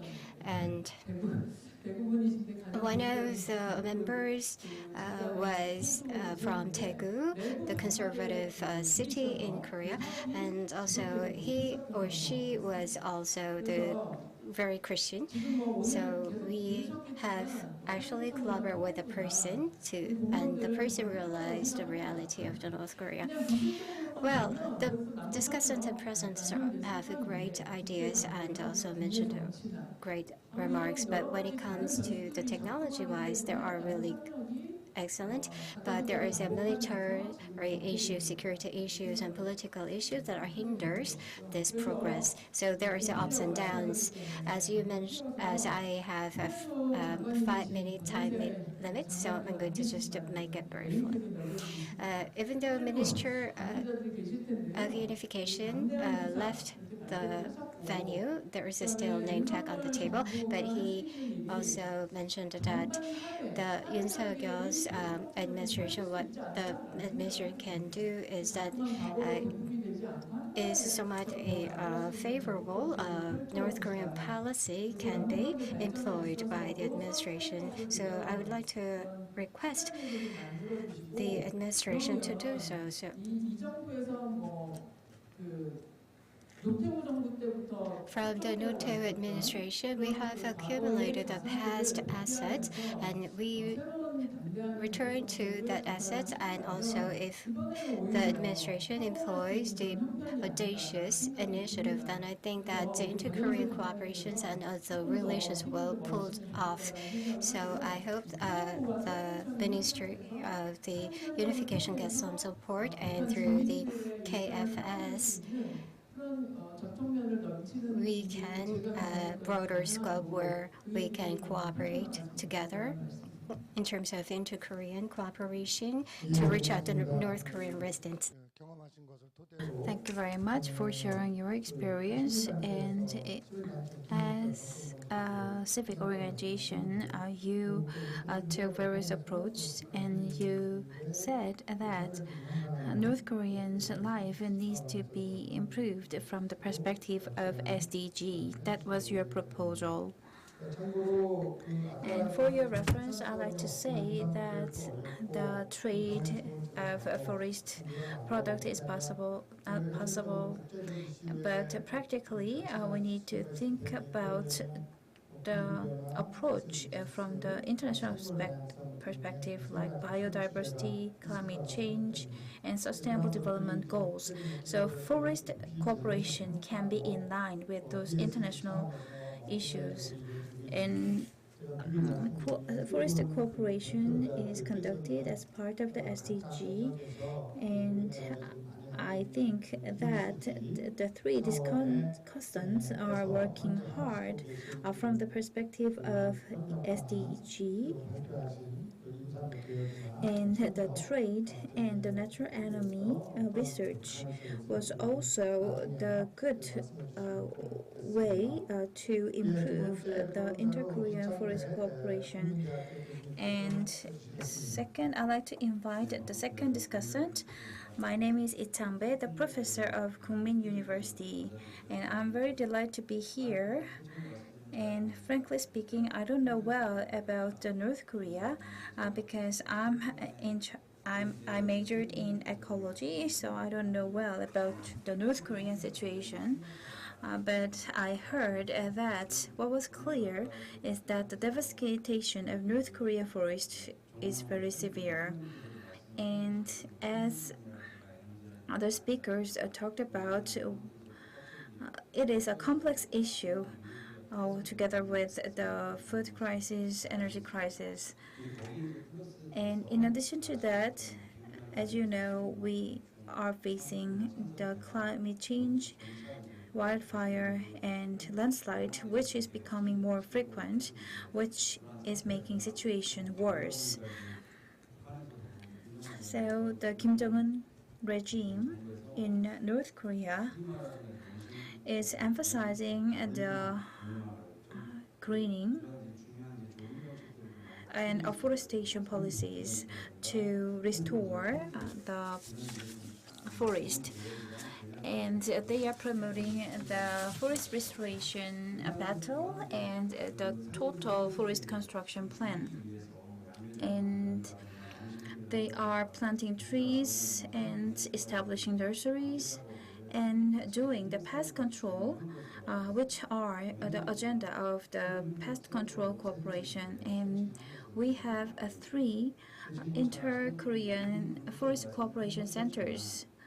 As other speakers pointed out, inter-Korean cooperation itself is very complex because it is greatly influenced by the relationship between the countries, which means that there is great uncertainty and there is great limitations in the project. So if there is no dramatic changes in the inter-Korean relations, the current level of cooperation is a huge possibility. So personally speaking, I'd like to make a proposal. I think that the most important area is forest science. As the people from Hans Daedal Foundation pointed out, inter-Korean cooperation should be in the form of multilateral cooperation to improve the relationship with North Korea. And as a private sector participant, we have made an effort to approach the forest science so that we can exchange our approaches. Such a kind of science, forest science exchanges is very important. Through the Congress and Symposium, we can meet the scientists through those forums. That kind of cooperation can be the channel where South Korea and North Korea can work together. As you know, the relationship is going up and down, and I think national research institutes need to take the lead in securing the data on North Korean forest. I certainly believe that the national institutes is collecting the data, definitely, but using the satellite image to identify the forest-related disaster needs to be monitored, and restoration of devastated land should be done by analyzing the appropriate types or species of trees to be planted. So based on the data accumulated, we can take active and practical actions after the inter-Korean relations is improved. Second proposal is that, as many speakers talked about, Korea's outcome needs to be shared academically with private groups and North Korean researchers so that South Korea's meaningful outcome can be shared with North Korea. Technologies and methodologies of South Korea can be shared with North Korea so that North Korean side can think in a different way. And they may require technologies to South Korea to make a consensus.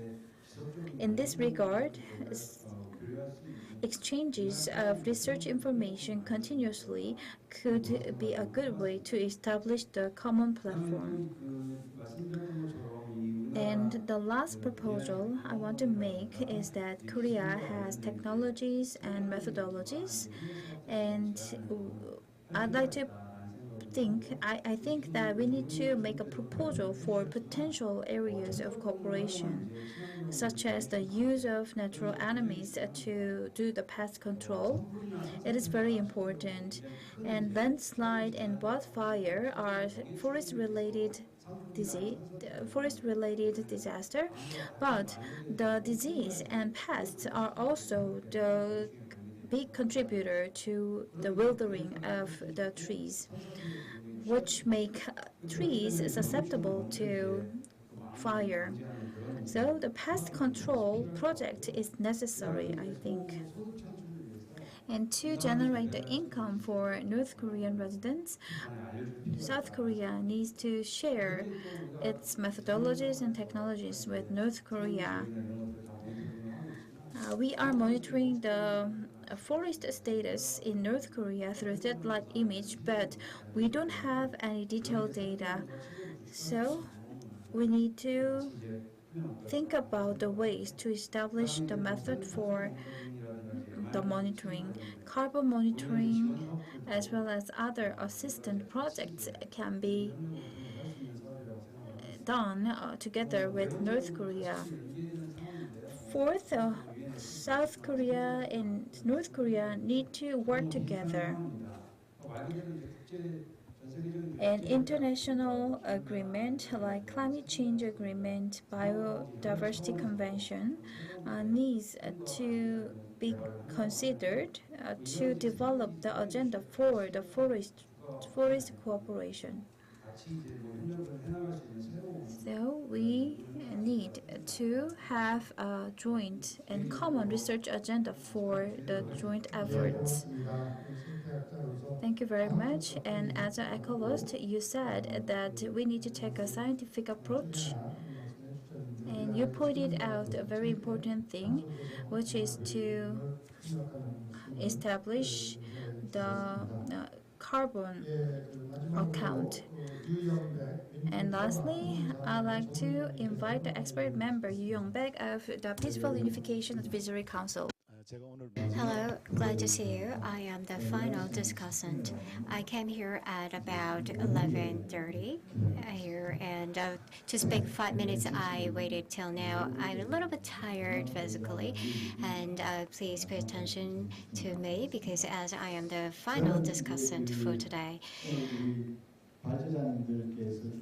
Well, I have already read the presentation materials in advance, and I am not expert in here, and as presenters are good presenters, so I just thought about what is the meaning that the symposium is having, and under the administration of President Yoon Suk-yeol, what kind of unification policy and the North Korean policy can have sort of implication out of this international symposium.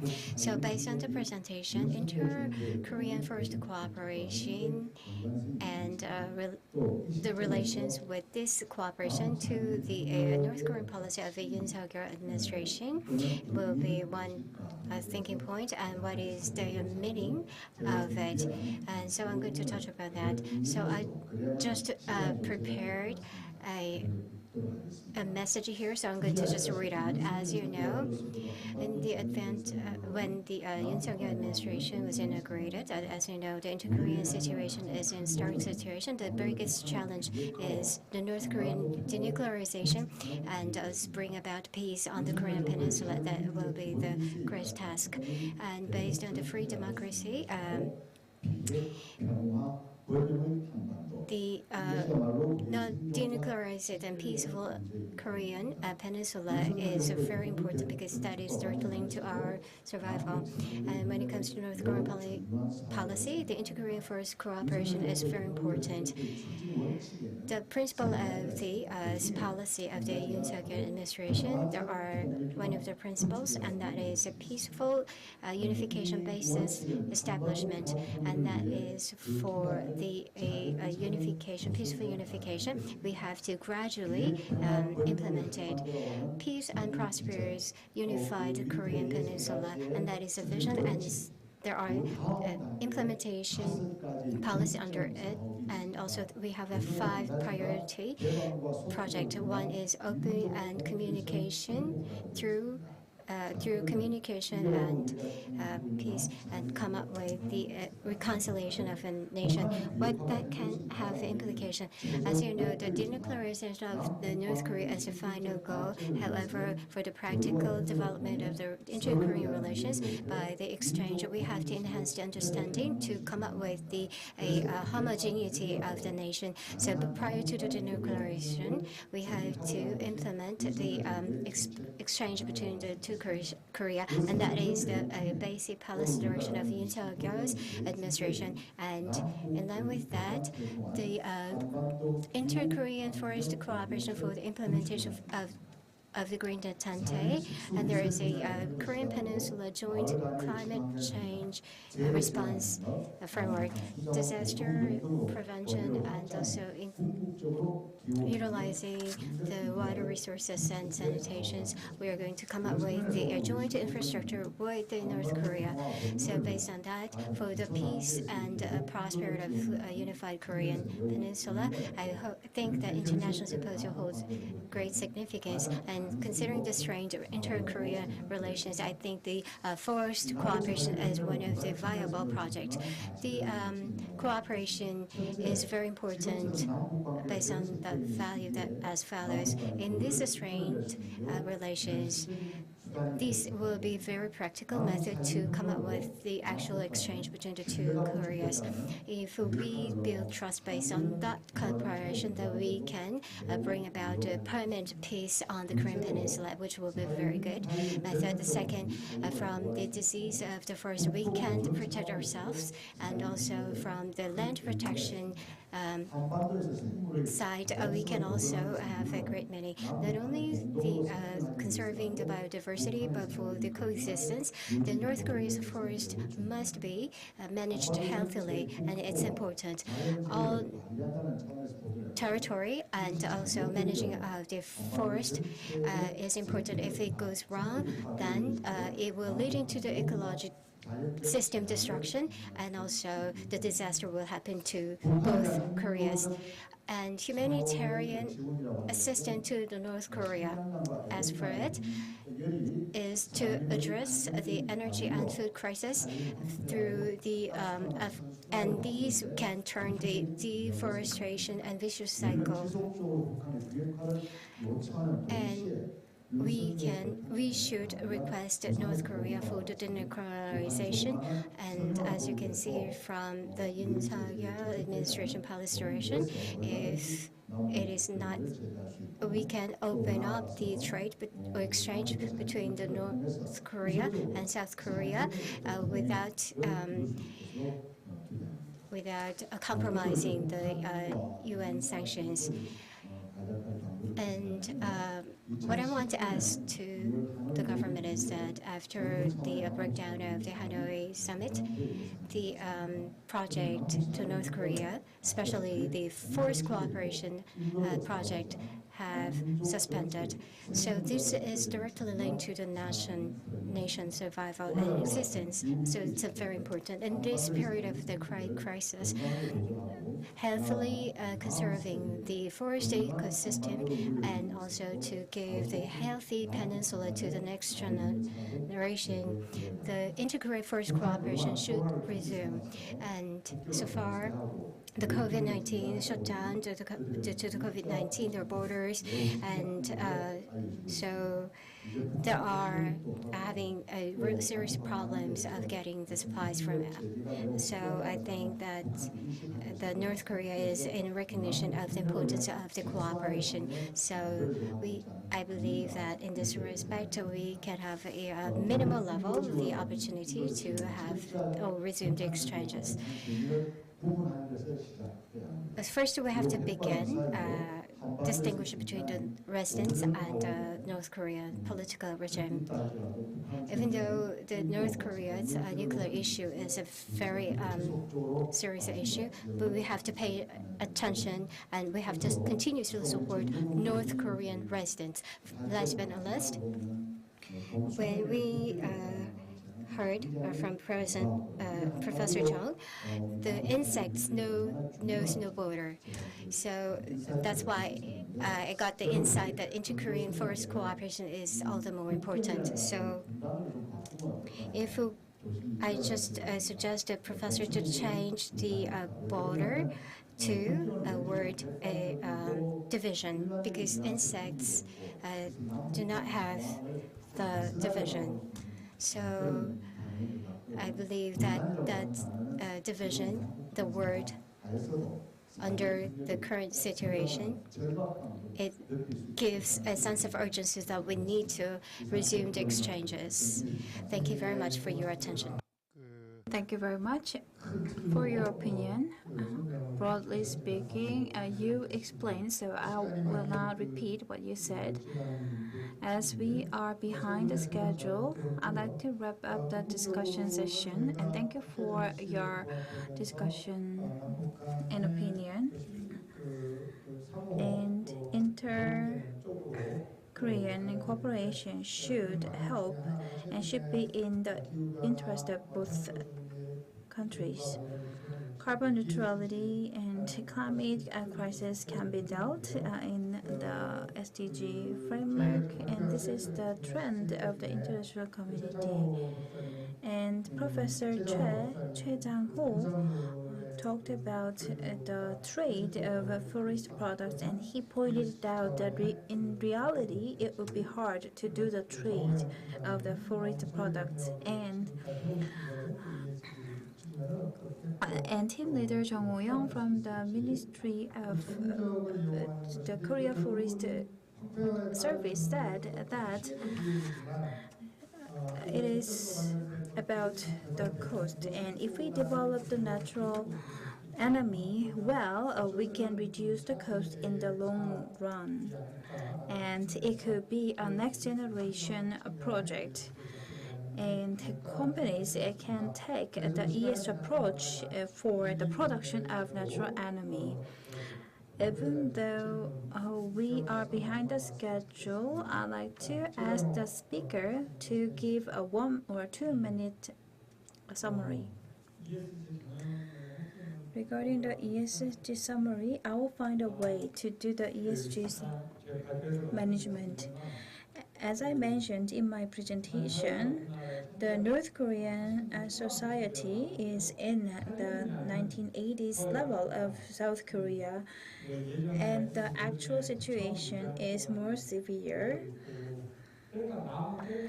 In terms of the water and the firewood, the situation is not good, and the forest environment in North Korea is at the level of 1960s of South Korea.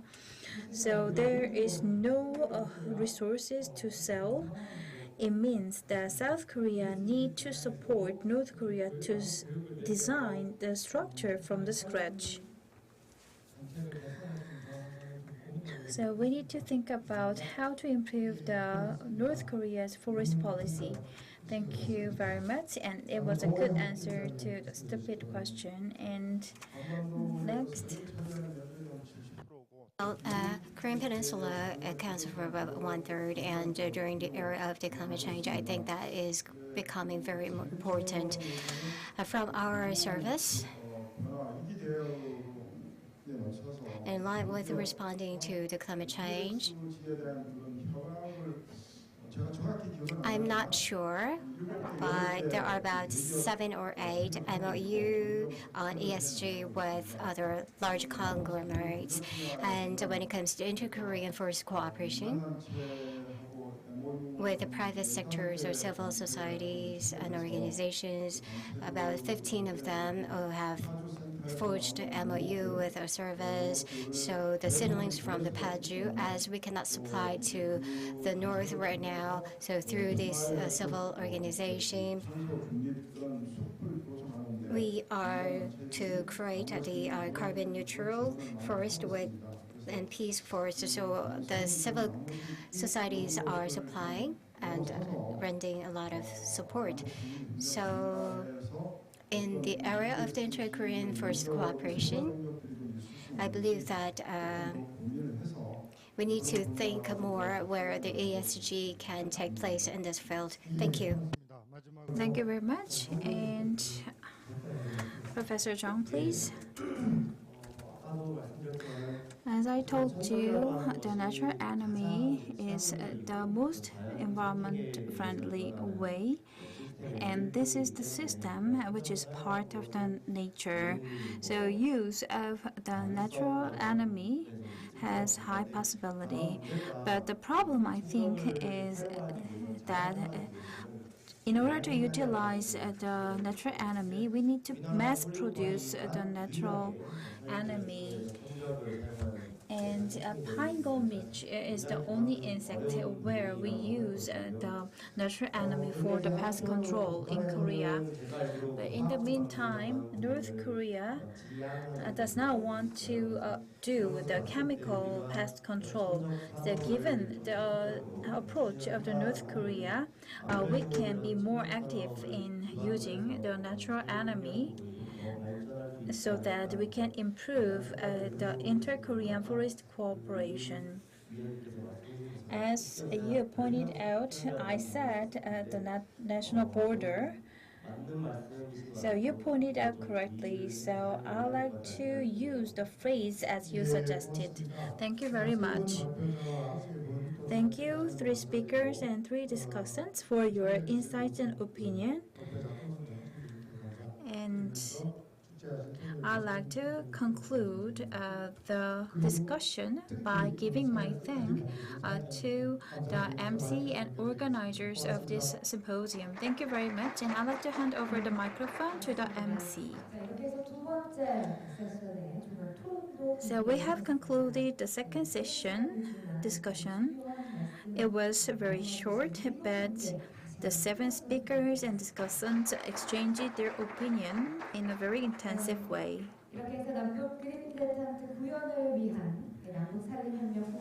Now we are ending the Inter-Korean